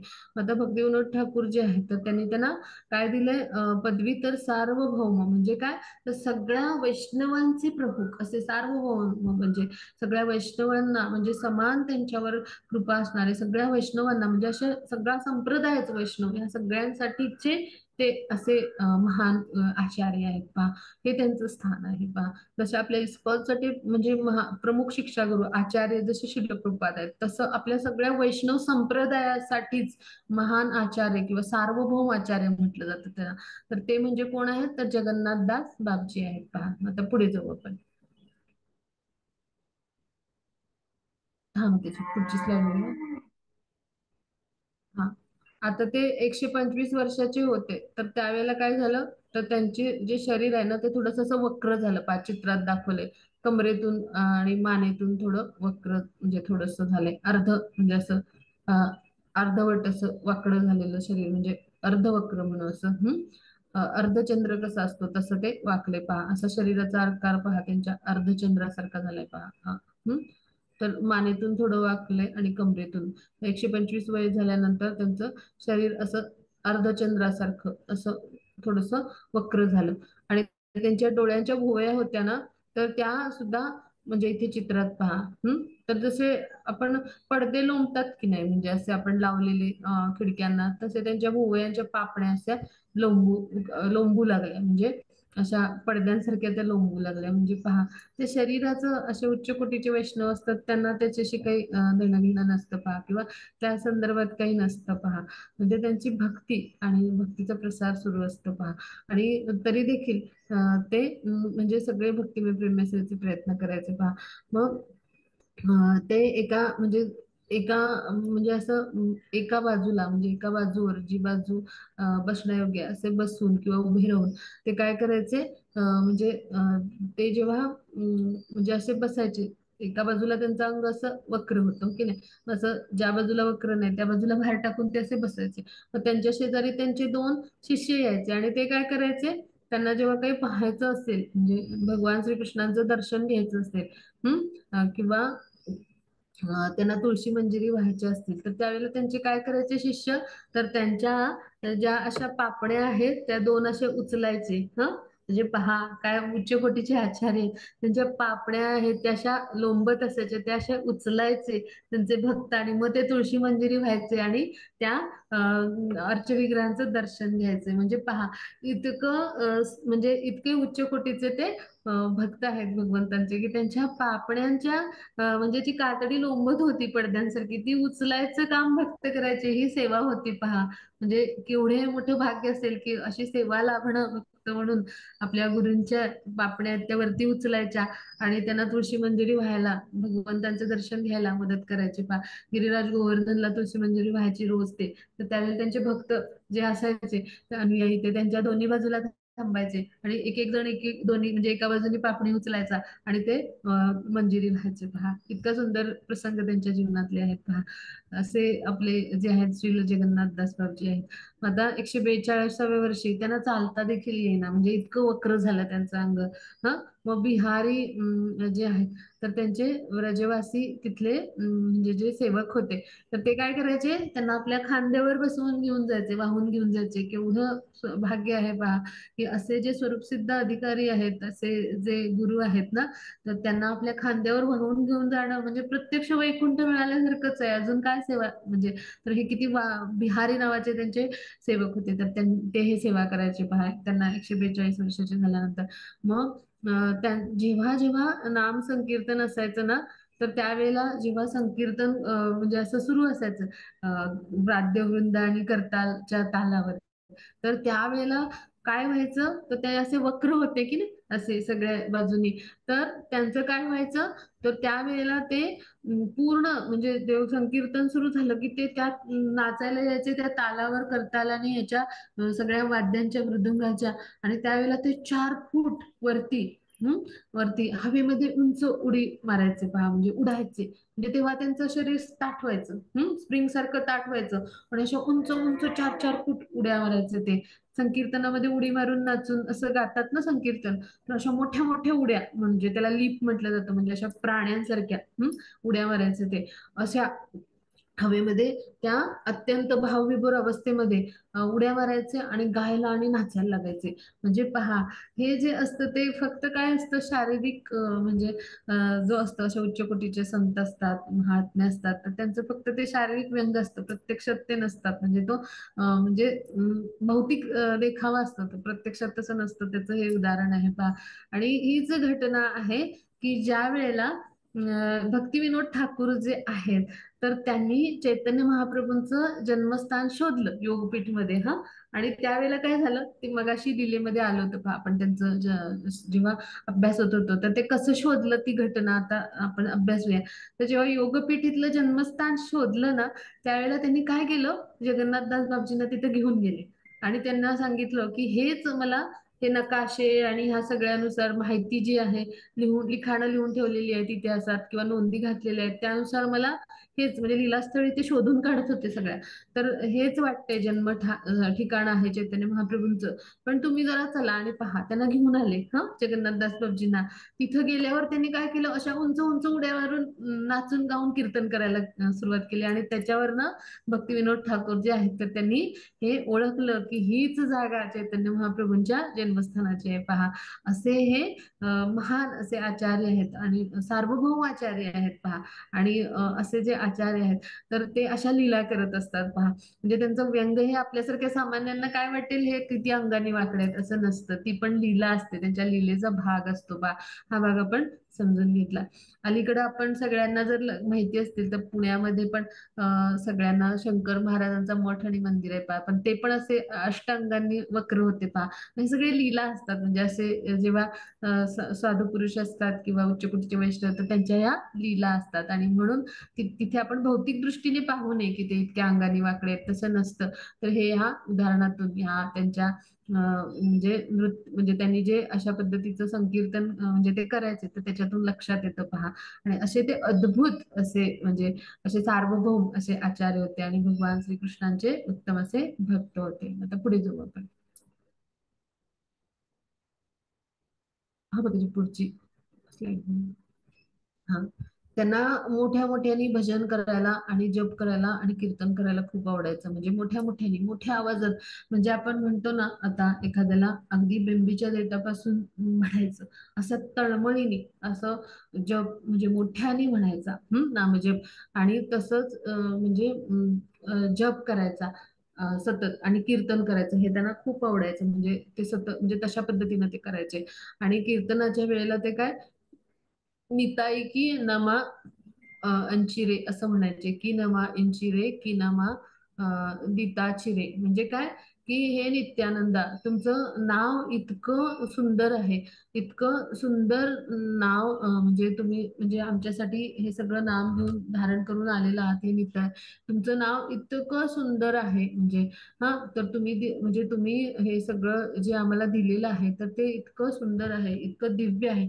आणि ह्यासाठी त्यांच्या कीर्तनात, म्हणजे आपल्याला हे सगळं जे भक्तिमय प्रेममय जीवन मिळालं आहे, आणि तुमच्या कृपेनं हे सगळं मला, म्हणजे जे नाव तुमच्या म्हणजे कृपेमुळे, म्हणजे नित्यानंद प्रभू हे काय आहेत, बलरामजींचा अवतार आहेत, गुरुतत्व आहेत. तर तुमच्या कृपेमुळे मला हे सगळं नाव मिळालेलं आहे, किंवा मला हे सगळं नाम आणि हे सगळं म्हणजे हरिनामाचा महिमा आणि हे सगळं हे जे हरिनाम माझ्या जीवनामध्ये आलेलं आहे आणि त्याचा महिमा इतका अद्भुत आहे, इतका सुंदर आहे, इतका विस्मयकारक आहे, आणि ते तुम्ही मला दिले. म्हणजे नित्यानंद प्रभूंच्या बद्दल खूप सुंदर भक्तिविनोद ठाकूरांनी भजन आहे की रचना लिहिलेली आहे की नित्यानंद ठाकूर यांनी काय केलंय, म्हणजे नित्यानंदांनी काय केलंय, प्रभू नित्यानंदांनी काय केलंय, तर त्यांनी नामाचं दुकान खोललंय, असं फार सुंदर भजन आहे. नादिया गोद्रुम मध्ये, म्हणजे नादिया गावामध्ये, आणि ह्या म्हणजे गावामध्ये त्यांनी गोद्रुम म्हटलं जातं त्या, तर तिथे त्यांनी नामाचं दुकान काढले आणि ते सगळ्यांना नामाचं वितरण करत आहेत. असं खूप सुंदर भजन आहे बरं का. तर म्हणून ते काय म्हणतात, त्या अर्थाने ते काय म्हणतात की असं सुंदर नाम तुम्ही आम्हाला दिलंय, असं ते म्हणजे अद्भुत नाम आहे की त्यामुळं आपलं सगळं जीवन थोडक्यात काय सफल झालंय, असं नाम आहे. आणि त्यामुळेच आपल्याला हे दीक्षेचं नाव मिळतं, आणि त्यामुळेच म्हणजे ते सुद्धा म्हणजे शिष्यच आहेत, एका गुरु शिष्य परंपरा, आणि त्यामुळेच मी म्हणजे हे सगळं तुमच्या कृपेनं मला मिळालंय. म्हणजे मी दीक्षित झालो, किंवा मला हरिनाम मिळालं, गुरुकृपा लाभली, आणि असं हरिनाम तुम्ही मला दिलं, असं अद्भुत नाम मला मिळालंय, आणि हे तुम्हीच दिलंय. आणि असं ते म्हणतात, म्हणजे तुमच्या कृपेनं हे मिळालंय, ही कृतज्ञता भाव आहे, ह्याच्यातून ते गात आहेत. म्हणून ते काय म्हणतात, निताई की नामा यांची रे, की नामा यांची रे, की नामा निताची रे. हे फार प्रसिद्ध आहे बरं का. हे सुद्धा भक्तजन असं बरंच म्हणजे जे जुने भक्त आहेत ना, असे खूप इस्कॉन मध्ये प्रदीर्घ काळ ज्यांनी असं खूप भक्ती सेवा वगैरे केली, त्यांना हे माहित असतं, ते गातात वेगवेगळ्या संकीर्तनामध्ये हे तर ही वाक्य गातात ह्या रचनात, म्हणजे हे त्यांच्या मुखातलं जे आहे ना यायचं श्रीमुखातून, तर हे गातात. आणि आपण जेव्हा आपल्याला असं संकीर्तन करायला संधी मिळते ना, तेव्हा अशा उच्च कोटीच्या वैष्णवांचे तोंडची जी पद आहेत ना, ती आपण गावी, त्यांचे शुभाशीर्वाद मिळतात, आणि त्यांची कृपा लाभते, आणि भगवान देखील संतुष्ट होतात. तर ते काय म्हणायचे, निताई की नाम यांची रे, की नाम यांची रे, की नाम तिताची रे. सगळ्यांनी लक्षात ठेवा हा, संधी मिळाली तर गायला सोडू नका. आता रात्रभर असं कीर्तन करायचे ते, आणि सकाळी उठून ते काय करायचे, 1108 दंडवत आपल्या अर्चविग्रहांना घालायचे, मंदिरातले अर्चविग्रह जे होते. तर दुसऱ्या दिवशी ते काय करायचे, तर मंदिरात किंवा त्यांचे जे अर्चविग्रह आहेत, म्हणजे कुठेही कुठेही असतील ते, तर रात्रभर ते असं जप करायचे, नामजप. आणि सकाळी उठले की 1108, आपल्याला एक रोज घालायचं म्हटलं तर केवढं महान कार्य करतोय आपण, असं वाटतं, हो की नाही. आपण म्हणजे समजून घेऊया, म्हणजे आपल्यामधला फरक आणि असे उच्च कोटीचे जे सार्वभौम आचार्य आहेत त्यांच्यातला फरक. 1108 रोज घालायचे हा दंडवत आजच्या विग्रहांसमोर. आपण आजपासून कमीत कमी एक तरी घालायचा प्रयत्न करूया, न चुकता नेमानं, हो की नाही. आणि ती खऱ्या अर्थाने त्यांच्याविषयी आदरांजली असेल, त्यांच्याविषयीच आपलं प्रेम असेल, की आपण एक तरी दंडवत घालणारच. हा म्हणजे आपले जे भगवान आहेत तर त्यांच्या चरणी असं आपण सकाळी उठल्यावर आम्ही एक रोज दंडवत घालणारच, असं ठरवूया.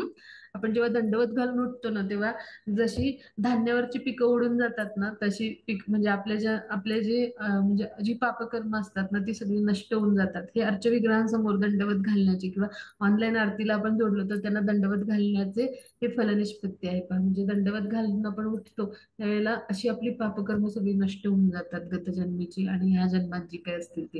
हे दंडवताचं महत्व आहे का, म्हणून आपण प्रयत्न करूया. त्यानंतर आता हे जे जे जगन्नाथदास बाबाजी आहे, तर ते नेहमी प्रत्येक वैष्णवाची सेवा करायला उत्सुक असायचे. एक तर सगळ्या अंगांनी म्हणजे वाकडे आहेत बरं का, अंग म्हणजे असं वक्र झालेलं आहे अर्धचंद्रासारखं, आणि तरी देखील ते सेवा करायचे. म्हणजे पहा, म्हणजे अशा अवस्थेत सुद्धा, म्हणजे ही लीलाच आहे भगवंतांची, पण ह्या अवस्थेत सुद्धा ते उत्साही असायचे की मी मला भेटलेल्या वैष्णवाची कशी सेवा करेन. आणि ते त्यामुळं अत्यंत म्हणजे त्यांचं असं अत्यंत कडक असं म्हणजे शिस्त होती, आणि स्वतःच्या आहाराबद्दल पण असे कठोर नियम त्यांचे होते. म्हणजे चातुर्मासाचे पूर्ण 4 महिने ते पूर्ण उपवास करत, म्हणजे काहीही खात पीत नसत पहा. म्हणजे केवढं त्यांचं म्हणजे हे संयमित जीवन होतं पहा. म्हणजे पहिल्या महिन्यामध्ये ते फक्त 4 केळी म्हणजे संध्याकाळी खायचे चातुर्मासाच्या. मग दुसऱ्या महिन्यामध्ये फक्त एक म्हणजे फक्त एखादा पेरू वगैरे असं दुसऱ्या महिन्यात खायचे. आणि तिसऱ्या महिन्यामध्ये फक्त ते ताक प्यायचे. म्हणजे पहा, हे चातुर्मासातलं त्यांचं व्रत होतं पहा. नाहीतर आपल्याकडे आपण चातुर्मास कसा करतो, कांदा लसूण हे सगळं वर्ज्यच आहे आपल्याला. पण आपण चातुर्मासाचं व्रत कसं करतो, जेवढं काही शक्य असेल तेवढं खातो, हो की नाही? आपण कसं बसं म्हणजे असं सगळ्यांचं असतं. म्हणजे हे हे आपल्या सामान्यमधला आणि अशा वैष्णवमधला फरक आहे. म्हणजे त्यांची इंद्रिय किती संयमित असतात पहा. तर असं इंद्रिय जे आहेत, तर म्हणजे इंद्रिय तृप्तीच्या गोष्टी आहेत, तर त्या ते त्यागलेले असतात पहा. इतकं संयम असतो पहा. आणि त्यामुळे तिथे फक्त म्हणजे ती दिव्यच असतात, दिव्य स्तरावर इंद्रिय असतात, आणि ती फक्त आणि फक्त भगवान श्रीकृष्णांचीच सेवा करत असतात पहा, अशी इंद्रिय असतात. आणि आपण कसं करत असतो, भौतिकतेमध्ये मायादेवीची सेवा करतात आपली इंद्रिय, त्यामुळे आपण त्या सगळ्या गोष्टीमध्ये रममाण असतो. मग हा फरक आहे आपल्यामध्ये आणि अशा शुद्ध उच्च कोटीच्या वैष्णवामध्ये. म्हणून आपण काय करायचं, अशा वैष्णवांना शरण जायचं, त्यांची कृपा संपादन करण्यासाठी आपण त्यांना शरण जायचं आणि त्यांना तळमळीने हळवायचं की अशीच म्हणजे म्हणजे अशीच भक्ती म्हणजे आपल्यासारखी भक्ती आमच्याकडून होऊ दे, किंवा आपल्या कृपेने आमच्याकडून पण भक्तिमय प्रेममय सेवेचे प्रयत्न होऊ देत, आपल्या इंद्रियांच्या आसक्ती आहेत त्या नष्ट होऊ देत, अशी पण प्रार्थना अशा सार्वभौम आचार्यांच्या चरणी करायच्या पहा. आणि त्याद्वारे आपण काय करायचं, या सगळ्या भौतिक आसक्तीतून कसे आपण मुक्त होऊ आणि हळूहळू आपण आपली इंद्रिय भगवंतांची कडं कशी वळवता येतील, तर हे प्रयत्न करायचे. हे आपण या सर्व आचार्य जे आहेत आपले जगन्नाथ बाबाजी यांच्या या सगळ्या जीवनचरित्रातून शिकायचा प्रयत्न करूया. आता पुढे जाऊ आपण. हा, मग त्याची पुढची स्लाईड घेऊया.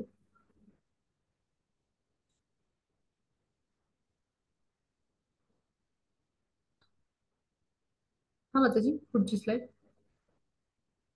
हा, इथं ती लीला आली आहे पहा. त्यांचं जे लीलास्थळी ही जी आहे चैतन्य महाप्रभूंचं, हे निमाई वृक्ष जो आहे, म्हणजे कडुनिंबाचं हे झाड, हा जो वृक्ष आहे, तर इथे अं, हा जो वृक्ष आहे, तर इथे लिहिलंय, पण हे असंच्या असं आहे बरं का. तिथे जसं आता चित्रात आहे असंच्या असंच आहे. तिथे तिथे ही रज आहे, म्हणजे ही जी रज आहे ही कपाळाला लावून सगळं दर्शन घेतलं जातं. तिथं भगवान श्री म्हणजे इथं चैतन्य महाप्रभूंचा जन्म झाला या नीम वृक्षाखाली, तो अजूनही आहे. तर ही जागा जेव्हा शोधून काढली, तेव्हा भक्तिविनोद ठाकूरांनी जगन्नाथ बापजी तर त्यांना चैतन्य महाप्रभूंचं हेच जन्मच ठिकाण आहे का खात्री करायला घेऊन गेले. तर त्यावेळेला तिथे काय झालं, जगन्नाथ बापजी तर त्यांनी उंचच्या उंच हवेत उड्या मारायला सुरुवात केली आणि जोर जोरात त्यांनी कीर्तन करून जप करायला सुरुवात केली, नाचू लागले. आणि अशा पद्धतीनं ते नाचू गाऊ लागले, उंच उंच उड्या मारून. मग हे चैतन्य महाप्रभूंचंच योगपीठ आहे, हे सगळं त्यांनी ओळखलं पहा. तर ती जी लीला आहे तर ती इथं वर्णन केली आणि हे ते ठिकाण आहे. असे म्हणजे जगन्नाथ बाबजी तर त्यांना भरपूर असे भक्त म्हणजे त्यांचे शिष्य बनले. बऱ्याच जणांना त्यांनी दीक्षा दिली, त्यांना बरेच त्यांचे शिष्य आहेत पहा. त्यापैकी एक भक्तिविनोद ठाकूर. आता पुढे जाऊ आपण. हा, त्यांनी काही सूचना दिल्यात कसं आपलं जीवन असावं शिष्यांसाठी. तर आपण स्त्री संघ हा म्हणजे असा स्त्री संघ त्यागला पाहिजे, म्हणजे किंवा जे पुरुष आहेत की जे स्त्रियांच्या संपर्कात येतात, किंवा जे पुरुष आहेत की जे कशकोण एन केन प्रकारे म्हणजे अशा म्हणजे व्यक्तींच्या म्हणजे पुरुषांच्या संपर्कात येतात की जे नेहमी स्त्रियांशी संपर्कात असतात. तर अशा म्हणजे पुरुषांचा संघ सुद्धा टाळला पाहिजे बा. म्हणजे संन्यासी आहेत ना ते, त्यामुळे त्यांनी कशा पद्धतीने म्हणजे आचरण करायचे हे सांगितले पहा. चैतन्य महाप्रभू जे आहेत तर त्यांचे अत्यंत कठोर नियम होते. म्हणजे एका संन्यस्त व्यक्तीसाठी कसे नियम पाहिजे, तर ह्याचं कारण काय आहे. याचा अर्थ काही स्त्रियांना कमी लेखणं हीन लेखणं असं नाहीये, किंवा स्त्रियांना काही अनादराचं स्थान देणं नाही. तर शास्त्रसंमत आचरण काय आहे की जो संन्यस्त आहे त्यानं आपली इंद्रिय संयमित राहिली पाहिजेत. ह्यासाठी काय केलं पाहिजे, तर स्त्रियांपासून दूर राहिलं पाहिजे. म्हणजे चैतन्य महाप्रभूंच्या चरित्रात तशी गोष्ट पाहायला मिळते. हरिदास नावाचा त्यांचा जो होता भक्त, तर तो त्याचं काय झालं, तर त्याचं म्हणजे त्यानं कामुक नजरेनं एका स्त्रीकडे पाहिलं. म्हणजे पार्षद मंडळींपैकी सहकाऱ्यांसमोर समवेत तो भक्त म्हणजे काय म्हणत भजनांचं जे मंडळ होतं त्याच्यामध्ये तो होता. आणि त्याच्या मनामध्ये कामुक भावना आली. म्हटल्यावर चैतन्य महाप्रभू हे प्रत्यक्ष भगवान आहेत, त्यांनी ते जाणलं आणि त्यांनी त्याला आपल्या भजनी मंडळातून त्या मंडळातून त्यांनी निष्कासित केलं, काढून टाकलं. आणि मग त्यांनी जाऊन आत्महत्या केली. म्हणजे काय की असं जे आहे, म्हणजे असं जर म्हणजे कामभाव जागृत झाला, किंवा असं स्त्रियांना पाहून म्हणजे एखाद्याच्या मनामध्ये वासना जागृत झाली तर ते एका संन्यासासाठी, संन्यस्त धर्माच्या व्यक्ती म्हणजे ज्याने घेतलाय तर ते त्याच्यासाठी चुकीचं आहे. आणि हे शास्त्रसंमत आचरण आहे की स्त्रियांपासून म्हणजे जे संन्यस्त धर्माचे लोक आहेत तर त्यांनी म्हणजे दूर राहण्याचं कारण काय, तर तुमचं इंद्रिय संयमित पाहिजे, इंद्रियावर संयम पाहिजे, म्हणजे माता म्हणूनच स्त्रीला पाहिजे. आणि दुसरं असा भाग की अ, इथे आपण समजून घेऊ की म्हणून स्त्रिया जिथे आहेत तर त्या स्त्रियांच्या संघापासूनच अशा म्हणजे शिष्यांनी दूर राहिलं पाहिजे. किंवा जे असे पुरुष आहेत की जे स्त्रियांशी त्यांचा संघ असतो वारंवार तर त्यांच्यापासून पण दूर राहिलं पाहिजे. किंवा असे जे पुरुष आहेत की जे म्हणजे ज्यांचा स्त्रियांशी सतत संघ येतो, म्हणजे असा व्यक्ती की जो स्त्री संघ असलेल्या पुरुषाशी संबंधित आहे, किंवा असा पुरुष की जो सतत स्त्री संघात असतो, तर ह्या सगळ्यांपासून दूर राहिलं पाहिजे असं त्यांनी सूचना दिली पहा. त्यानंतर म्हणजे हे कशासाठी आहे? तर हे कठोर नियम आहेत, तर हे सगळे आचरण केल्यामुळे काय होतं, तर आपली इंद्रिय कशी राहतात, संयमित राहतात, ह्यासाठी आहे. आणि चैतन्य महाप्रभूंनी स्वतः संन्यस्त धर्म जे आहे तर त्याचं आचरण केले पहा, तर ते स्वतः या कठोर नियमांचं पालन करत होते आणि तीच शिक्षा त्यांनी आपल्या सगळ्या अनुयायी शिष्यांना दिली पहा. म्हणजे इतकं कठोरपणे भगवान स्वतः जेव्हा आले संन्यासी भक्ताच्या रूपामध्ये, तेव्हा त्यांनी सुद्धा ह्या शास्त्रसंमत गोष्टी आहेत म्हणजे शास्त्रांचं आचरण आहे तर ते अत्यंत काटेकोरपणे केले पहा. तर कशासाठी, इतरांना हा आदर्श प्रस्थापित करून देण्यासाठी, आदर्श घालून देण्यासाठी की त्यांच्या चरणचिन्हांचं आपण आचरण केलं पाहिजे. म्हणून आपण सगळ्या स्त्रियांमध्ये माता किंवा लक्ष्मी म्हणजे जे आहेत तर त्यांचं रूप पाहतो पहा. आणि हे रूप पाहणं जे आपण माताजी म्हणतो की नाही, त्याचं कारण काय आहे, तर आपण ह्या सगळ्या स्त्रियांमध्ये माता लक्ष्मींना पाहतो पहा. आणि सगळ्या प्रभूजी म्हणजे तिथं आपण भगवान श्रीकृष्णांना, विष्णूंना पाहतो आणि ह्यासाठी माताजी प्रभूजी म्हणतो. आणि तो एक प्रकारे काय आहे, आपली इंद्रियांची शुद्धी आहे, इंद्रियांना आपण संयमित करत असतो त्या पद्धतीनं. आणि त्यासाठीच आपण इस्कॉन मध्ये हे माताजी प्रभूजी म्हणण्यामागं कारण काय आहे, तर हेच आहे, आपली इंद्रिय संयमित राहिली पाहिजेत पहा. मग त्यासाठी त्यांनी काय सांगितलं होतं की असा स्त्रियांचा संघ किंवा स्त्रियांच्या संघात असणारे पुरुष जे आहेत तर त्यांचा सुद्धा संघ तुम्ही टाळा. मग आता भगवान जे श्रीकृष्ण आहेत तर त्यांचं आपल्या म्हणजे जीवनातलं स्थान काय आहे, तर हे समजण्यासाठी सतत सतत तुम्ही म्हणजे अविरतपणे म्हणजे न कंटाळता न थांबता सतत हरिनाम तुम्ही घ्या, म्हणजे न थकता. आणि एका म्हणजे एका स्थिर गतीनं तुम्ही सतत हरिनाम घ्या पहा. आणि ते काहीही झालं जीवनामध्ये हा, तरी तुम्ही न चुकता म्हणजे कुठलीही किंमत तुम्हाला मोजायला लागली तरी चालेल, पण तुम्ही न चुकता हरिनाम घेतलं पाहिजे. आणि त्यापेक्षा दुसरं काही इम्पॉर्टंट म्हणजे महत्वाचं तुमच्या जीवनामध्ये असूच शकत नाही हरिनामाशिवाय. आणि ह्यासाठी हरिनाम घेतो म्हणजे कृष्णाचा संग करतो आपण, दिव्य जो लोक आहे भगवत धामात, तर त्या भगवत धामात भगवान श्रीकृष्णाची सेवा कशी करायची हे हरिनामातून आपण शिकतो. आणि तो संग करतो आणि ते श्रीकृष्णाशी झालेलं आपलं विस्मरण आहे त्या नात्याचं ते जागृत करतो. म्हणून तुम्ही काय करा, सतत हरिनाम घ्या आणि ते न चुकता, न कंटाळता, न थकता एका स्थिर गतीने असं घ्या की त्याच्यापेक्षा काही महत्वाचं नाहीये तुमच्या जीवनामध्ये. आणि काही झालं जीवनाच्या कोणत्याही परिस्थितीमध्ये आणि तुम्हाला काही किंमत मोजायला लागली तरी तुम्ही सतत हरिनाम घेण्याचा सराव हा केलाच पाहिजे आणि ते सतत घेत राहायला पाहिजे. हे त्यांनी सांगितलं, हे महत्वाचं आहे पा, सगळ्यांनी लक्षात घेऊया. हरिनाम घेतलं तर आपलं भगवान श्रीकृष्णाशी असलेलं नात्याचं विस्मरण झालं, ती जागृती होईल, आपण जास्त जास्त कृष्ण कॉन्शियस होऊ. म्हणजे कृष्ण भावनेची आपली जागृती होण्यासाठी हरिनामाची आपल्याला म्हणजे खऱ्या अर्थाने गरज आहे पहा. आणि तेच त्यांनी सांगितलंय पहा. सगळ्यांनी संदेश आपल्या मनावर करून ठेवूया, लिहून ठेवूया कुठेतरी की हरिनाम कसं महत्वाचं आहे. जेवढ्या वेळा घेऊ, जेवढ्या आपल्या मुखातून येईल, म्हणजे असं काही नाही की माळा घेऊन सकाळी 2 तास जप केला, दिवसभरात कृष्णाचं नावच नाही तोंडी, असं नाही. जेव्हा जेव्हा संधी मिळेल तेव्हा आपली जीभ आतुर पाहिजे की माझ्या म्हणजे माझ्याकडून कसं हरिनाम घेतलं पाहिजे, घेतलं जाईल असा प्रयत्न आपण केला पाहिजे.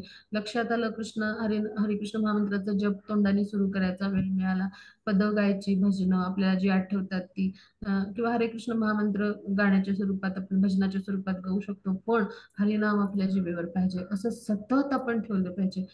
त्यावेळेला काय होईल, तर आपली कृष्ण भावना जी आहे तर ती जागृत होईल आणि कृष्णाशी असलेलं नातं आहे ते आपलं सतत जागृत व्हायला, ती पुनर्जागृती व्हायला मदत होईल. पायासाठी काय सांगितले, सतत एका स्थिर गतीने आपण काय केलं पाहिजे, रोजच्या रोज आणि न चुकता म्हटलं पाहिजे पहा, हरिनाम घेतलं पाहिजे. त्यानंतर कृष्ण काय आहेत तर ते द्वापार युगामध्ये कृष्ण म्हणजे जे आहेत तर ते अवतरलेले आहेत. मग म्हणजे द्वापार युगातला भगवान श्रीकृष्णांचा अवतार म्हणजे काय आहे तर कृष्ण गोकुळात अवतरले. मग गौरा म्हणजे कोण तर गौरांगा म्हणजेच काय चैतन्य महाप्रभू हे कलियुगामधला त्यांचा अवतार आहे. आणि म्हणून आपण त्यांचं नाम आणि जे गुण आहेत म्हणजे लीला, तर ह्यांचा आपण ह्या अवतारांच्या आपण नाम रूप गुण लीला ह्यांच्या आपण काय केलं पाहिजे, म्हणजे ह्या सतत आपण गायल्या पाहिजेत. म्हणजे नाम रूप गुण लीला ह्यांचे म्हणजे हे सतत आपण ज्यांचे गोडवे गायले पाहिजेत किंवा ह्यांचं सतत आपण स्मरण केलं पाहिजे, ह्या गायल्या पाहिजेत नित्य. आणि त्यामुळं काय होतं की आपण म्हणजे हे जे असे जे भगवान आहेत की जे आपले खरे कोण आहेत, जे खरे आपले स्वामी आहेत, तर त्यांच्या नाम रूप गुण लीला ह्यांचं जेव्हा आपण गायन करतो, ह्यांचं स्मरण करतो, तेव्हा आपल्याला काय होतं म्हणजे त्यांच्या या लीलांचं स्मरण केल्यामुळे आपल्याला काय होतं भगवत धाम जे आपले खरे स्वामी आहेत तर तिथे आपल्याला स्थान मिळतं पहा. आणि असे जे आहेत तर ते कोण आहेत तर जय सच्चिदानंद गौर हरी, जय सच्चिदानंद गौर हरी. आपण जे भजनात आपण मगाशी मी म्हणून दाखवलं तर ते तसं पद्धतीनं ते काय असे जे आपले स्वामी आहेत तर त्यांच्याविषयी ते काय गातात, जय सच्चिदानंद गौर हरी म्हणजे कोण तर सच्चिदानंद गौर हरी म्हणजे कोण तर चैतन्य महाप्रभू. मग असे जे आहेत तर त्यांचा जय जयकार असो. आपले जे स्वामी आहेत आपले जे ते कोण आहेत सच्चिदानंद गौर हरी, तर त्यांचा जय जयकार असो, जय जयकार असो असं गातात. म्हणजे आपण आपल्या भगवान श्रीकृष्ण जे आपले स्वामी आहेत तर त्यांचं नेहमीच म्हणजे काय केलं पाहिजे, त्यांच्या जे गुण आहे वैभव म्हणजे जे लीला किंवा त्यांचं नाम हे सगळं काय आहे वैभव ऐश्वर्य आहेत भगवंताचे. तर ते त्या दिव्य लीला किंवा ते दिव्य नाम गुण रूप तर ह्यांचं आपण काय सतत म्हणजे अशा पद्धतीनं गायन केलं पाहिजे की जे आपले स्वामी आहेत. आणि ते गायल्यामुळे काय होईल तर त्यांची आपल्यावर कृपा होईल. कारण भगवान श्रीकृष्णाला काय वाटतं त्यांचे स्तव स्तुती गायलेल्या आवडतात. माधव स्तवप्रिय म्हटले त्यांना आवडतं. आणि म्हणून जेव्हा आपण गाऊ अशा पद्धतीनं जय सच्चिदानंद गौर हरी अशा पद्धतीनं जेव्हा आपण म्हणू जय सच्चिदानंद गौर हरी, गौरा गौरा गौर हरी, जय सच्चिदानंद गौर हरी, गौरा गौरा गौर हरी, असे जेव्हा आपण सतत गायन करू त्यावेळेला काय होईल त्यांची कृपा आपल्यावर म्हणजे जी आहे तर ती होईल. आणि त्याद्वारे ते संतुष्ट होतील. असं सुंदर असं उपदेश त्यांनी केलेला आहे पहा. आता पुढे जाऊ. हा होते पुढची स्लाइड.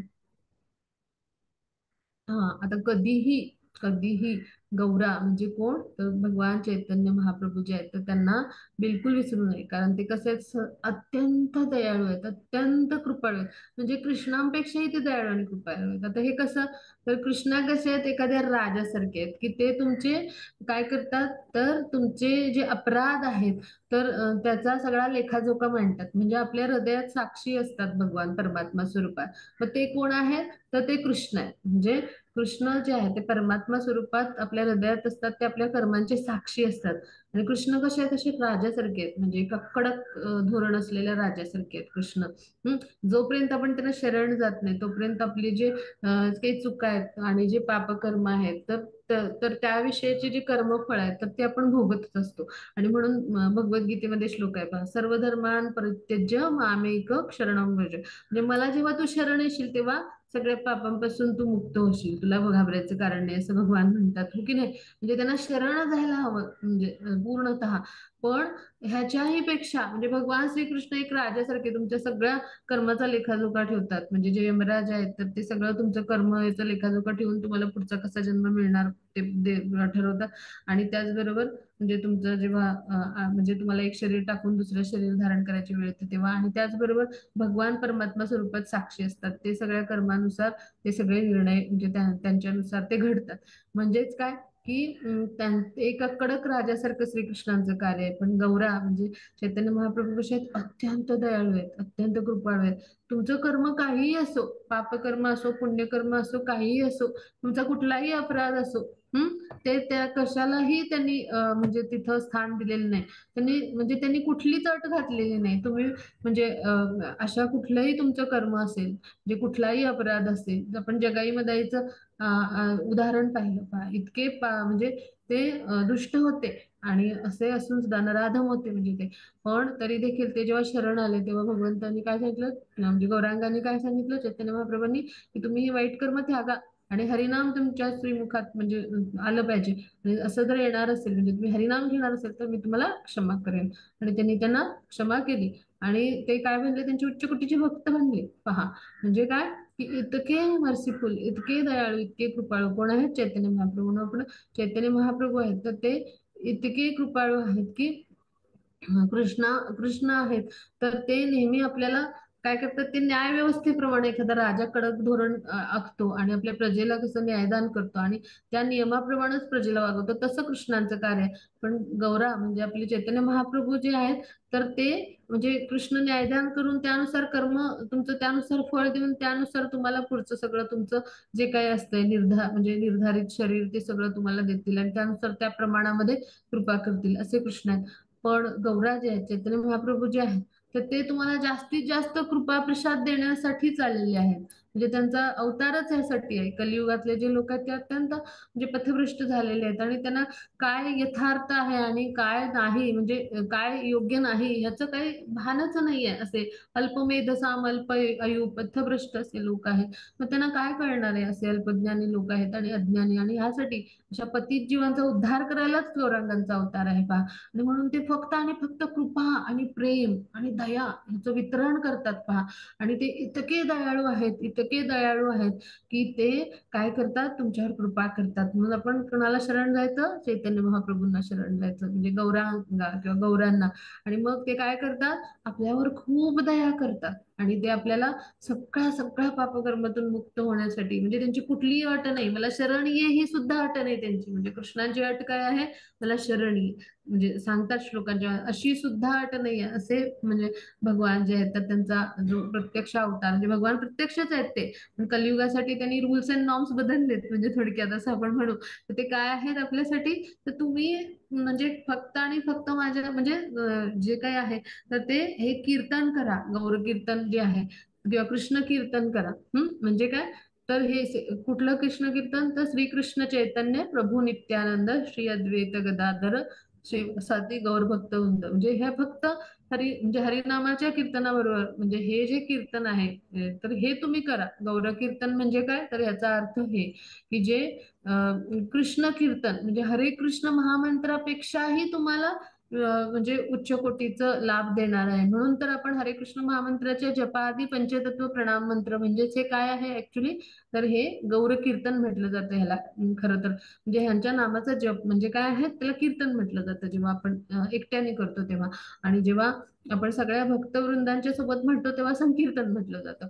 मग असं मोठ्याने तुम्ही काय करा, पंचतत्व मंत्रच आहे हा, म्हणजे ह्याचं कीर्तन करा ह्या नामाचं. म्हणजे हे गौर कीर्तन का म्हटलं, मी सांगितलं की ह्या सगळ्यांचं नाम पूर्ण म्हणजे घेतल्याशिवाय चैतन्य महाप्रभूंचा जो प्रणाम आहे तो पूर्ण होत नाही, किंवा चैतन्य महाप्रभूंना केलेला प्रणाम पूर्ण होत नाही, किंवा चैतन्य महाप्रभूंचं म्हणजे पूर्णत्व कधी येतं त्यांचं नाम घेताना, तर ज्या वेळेला आपण ह्या सगळ्यांची नावं घेतो, कारण ही त्यांची शक्ती तत्व आहेत, नित्यानंद प्रभू, अद्वैत प्रभू, गदाधर आणि श्रीवास आणि गौरभक्त वृंद, म्हणजे हे सगळे असे उच्च कुटचे वैष्णव, हे सगळं जेव्हा मिळून एकत्र, तेव्हा म्हणजे म्हणजे शक्ती तत्व, विष्णू तत्व, जीव तत्व असं सगळं एकत्र येतं जेव्हा.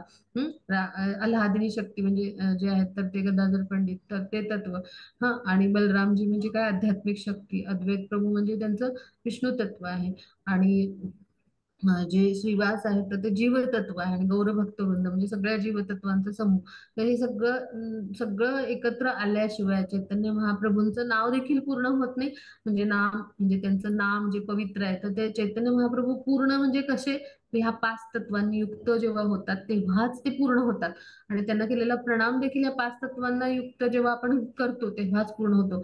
आणि ह्याला काय आहे, तर ह्याला कुठल्याही अपराधाचं म्हणजे हे नाहीये. म्हणजे कुठलाही अपराध जो आहे तर त्यापासून म्हणजे आपल्याला त्या अपराधाचं ह्याला म्हणजे फळ लागू होत नाही. म्हणजेच काय, तर ह्याला सगळ्या प्रकारचे अपराध जे आहेत तर त्यापासून म्हणजे नाम अपराध, सगळ्या प्रकारचे अपराध जे होतात सेवा अपराधापासून, त्या सगळ्यापासून हे नाम घेतल्यामुळे, हे गौर कीर्तन केल्यामुळे काय आहे, संरक्षण मिळतं आपल्याला. असं हे पवित्र नाम आहे गौर हरींचं, म्हणजे गौर कीर्तन त्याला म्हटलं जातं किंवा गौर नाम आहे. ते कसं आहे, जय श्री कृष्ण चैतन्य प्रभू नित्यानंद श्री अद्वैत गदाधर श्रीवासादि गौर भक्तवृंद. म्हणून आपल्याला नाम जप करण्याआधी आपण पतित जीव आहोत, नवसाधक आहोत, आपल्याला माहिती नाही आपलं किती जन्मांचं काय पातक आहे आणि किती आहे. तर ह्यासाठी पंचतत्व प्रणाम मंत्र आधी म्हणायचा आणि त्यानंतर हरे कृष्ण महामंत्र म्हणायचा, असं आपल्याला जप करायला सांगण्यात येतं. पहा त्यामागे हेच आहे. आणि ही सगळ्यात मोठी शिकवण आहे. पहा आपले सार्वभौम आचार्य जे म्हणजे हे जे आहेत जगन्नाथदास बाबजी, तर त्यांनी हे सांगितले की तुम्ही काय करा, गौरांना विसरू नका आणि श्रीकृष्णांपेक्षाही ते दयाळू आहेत आणि तुम्ही काय करा, सतत गौर कीर्तन करा.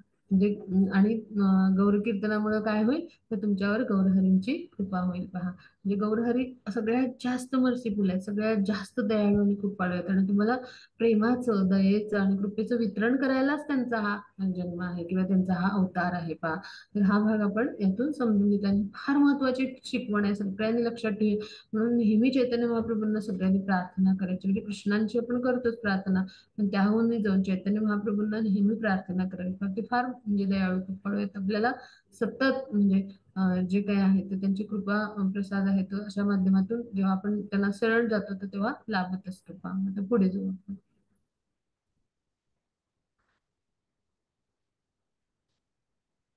हा, आता गोपालबागला सोनार गौरांगा मंदिर म्हणून आहे. त्यानंतर वृंदावन मध्ये गौर निताई म्हणून जे अर्चविग्रह आहेत, तर त्याची त्यांनी सूर्यकुंड जे आहे तर तिथं श्री जगन्नाथदास बापजी मंदिर म्हणून आहे, तर तिथं त्यांनी म्हणजे ते पूजा करायचे. म्हणजे कृष्णलीलामध्ये ते कोण आहेत, रसिक मंजिरी म्हणून आहेत. तर हे पण मंजिरी आहेत कृष्णलीलेमध्ये, मग ते कोण आहेत, रसिका मंजिरी म्हणून त्यांचं स्थान आहे, म्हणजे मंजिरी म्हणून त्यांचं हे स्थान आहे. म्हणजे सगळे जे आहेत आचार्य ते मंजिरी आहेत, त्यापैकी हे कोण आहेत, रसिक मंजिरी. आता ही समाधी आहे. पहा त्यांची गौर जे जगन्नाथदास बाबजी जे आहेत तर त्यांची हे भजन कुटीर आहे, इथेही समाधी आहे. हे भजन कुटीर मधलं चित्र आहे त्यांच्या. आणि ते सूर्यकुंडाच्या जवळ तिथे त्यांच्या इथं त्यांचे ते जे पूजा करत होते म्हणजे अर्चविग्रह, तर ते हे आहेत, तर हे तिथे ठेवलेले आहेत. म्हणजे गौरनिताईंचे हे अर्चविग्रह. त्यानंतर त्यांचे जे वैयक्तिक अर्चविग्रह होते तर ते सूर्यकुंड जवळ आहेत. मग ते गौरांगा टेम्पल, गोपाल बाग म्हणून भाग आहे, सोनार गौरांगा म्हणून मंदिराचं नाव आहे. आणि गोपाल बाग मध्ये ते आहे, म्हणजे गोपाला बाग म्हणून जे भाग आहे तर तिथं ते आहे. सूर्य म्हणजे वृंदावन जे आहे तर तिथं गोपाल बाग नावाचा भाग आहे, तर तिथं हे सोनार गौरांगा मंदिर म्हणून आहे. आणि तिथं गौरनिताईंचे हे तीन अर्चविग्रह आहेत. पहा, गौरनिताईंचे अर्चविग्रह हे जगन्नाथ, सुभद्रा मैया आणि बलरामजींचे अर्चविग्रह. आणि मध्यभागी म्हणजे राधाकृष्णांचे अर्चविग्रह, म्हणजे त्यांची जी पूजा करणारी, म्हणजे आता ब्राह्मण दीक्षा जेव्हा होते आणि त्यानंतर म्हणजे त्यांना प्रत्येकाची आपली डेइटी असते, म्हणजे अर्चविग्रह असतात, त्यांची त्यांनी पूजा करायची असते. मग प्रत्येक त्यांचे अर्चविग्रह आहेत पहा पूजेचे. म्हणजे प्रत्येक जे आपले आचार्य आहेत त्यांचे विशिष्ट अर्चविग्रह आहेत पूजेचे. म्हणजे तर आता आपले रूप गोस्वामी जे आहेत त्यांचे कुठले आहेत, श्री श्री राधा गोविंदजी हे अर्चविग्रह आहेत. ते राधा गोविंद स्वरूपात अर्चविग्रहांची पूजा करतात. असं प्रत्येकाची आहे. त्यानंतर जे आपले भक्ती सिद्धांत संत सरस्वती आहेत, तर त्यांची गंधर्व गिरी म्हणजे गिरी गंधर्व त्यांचं नाव काय आहे, गंधर्व गिरिहरी. म्हणजे जे असे राधाकृष्ण आहेत ह्या रूपामधले, तर त्यांच्या स्वरूपात गंधर्व गिरीधारी अशा स्वरूपात म्हणजे तर ते पूजा करायचे. म्हणजे ते रूप त्यांचं श्रीकृष्णांचं असं. आपले श्री श्री राधा गोविंद हे कोणाचं, रूप गोस्वामींचे डेइटी. असे प्रत्येक आचार्यांचे जे डेइटी म्हणजे अर्चविग्रह आहेत ना त्यांचे नाव आहे आणि त्याचीच ते पूजा करायचे, म्हणजे त्या स्वरूपात. म्हणजे असं प्रत्येकाला श्यामा पंडित हे राधा दामोदरांची पूजा करायचे. पहा तसं राधा रमण म्हणजे कोण, तर गोपाल भट्ट गोस्वामी असं प्रत्येकाला जे अर्चविग्रह आहेत आणि त्यांची ते पूजा करायचे. तर तसे ह्यांचे जे आहेत तर ते गौरनीताई तर असतात, म्हणजे प्रत्येकाकडं म्हणजे प्रत्येक डेइटी जे असतात तर त्याची वैशिष्ट्य असतं, म्हणजे तर त्यानुसार असतं. म्हणजे गौरनीताई म्हणजे त्यांची पूजा सगळेच करतात. म्हणजे गौरनीताई, त्याचबरोबर हे राधा म्हणजे कृष्ण आहेत त्यांचं, आणि त्याचबरोबर जगन्नाथ जी बलराम आणि सुभद्रा, म्हणजे असं तिन्ही, म्हणजे बलराम, सुभद्रा आणि श्रीकृष्ण असं मिळून जगन्नाथजींचा अर्चविग्रह असतो.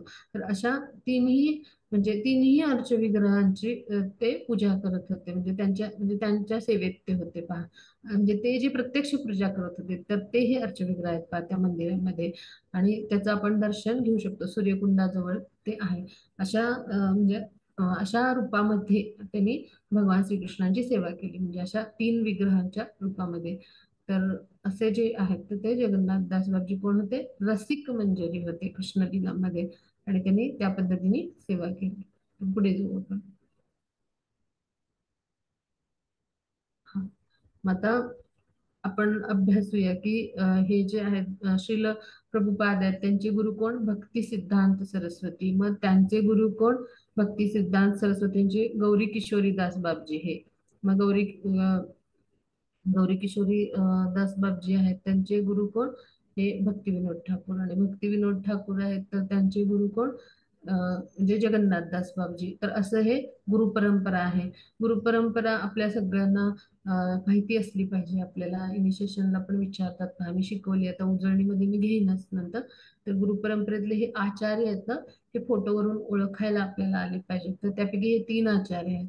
तर ह्या तीन महान आचार्यांच्या कृपेमुळं आज आपण हे सगळं ज्ञान अनुभवतो आहोत. आणि श्रील प्रभुपादांसारखे जे महान आचार्य आहेत ते आपल्याला लाभलेत, आणि त्या माध्यमातून आपण इस्कॉनशी जोडले गेलो आहोत पहा. आणि खरं आपलं सौभाग्य आहे की आपल्याला असं सगळं ज्ञान संपादन करायला मिळत आहे. म्हणून आपण त्यांच्या सगळ्या चरणी, श्री भक्तिविनोद ठाकूर, गौरी किशोरीदास बाबाजी, जगन्नाथदास बाबाजी यांच्या चरणी आपण साष्टांग नमन करूया आणि त्यांचे आशीर्वाद घेऊया. हरे कृष्ण कृष्ण कृष्ण हरे हरे, हरे राम राम राम हरे हरे. इथे आपला अभ्यास संपला. कोणाला काही शंका असतील तर विचारूया. हरे कृष्ण.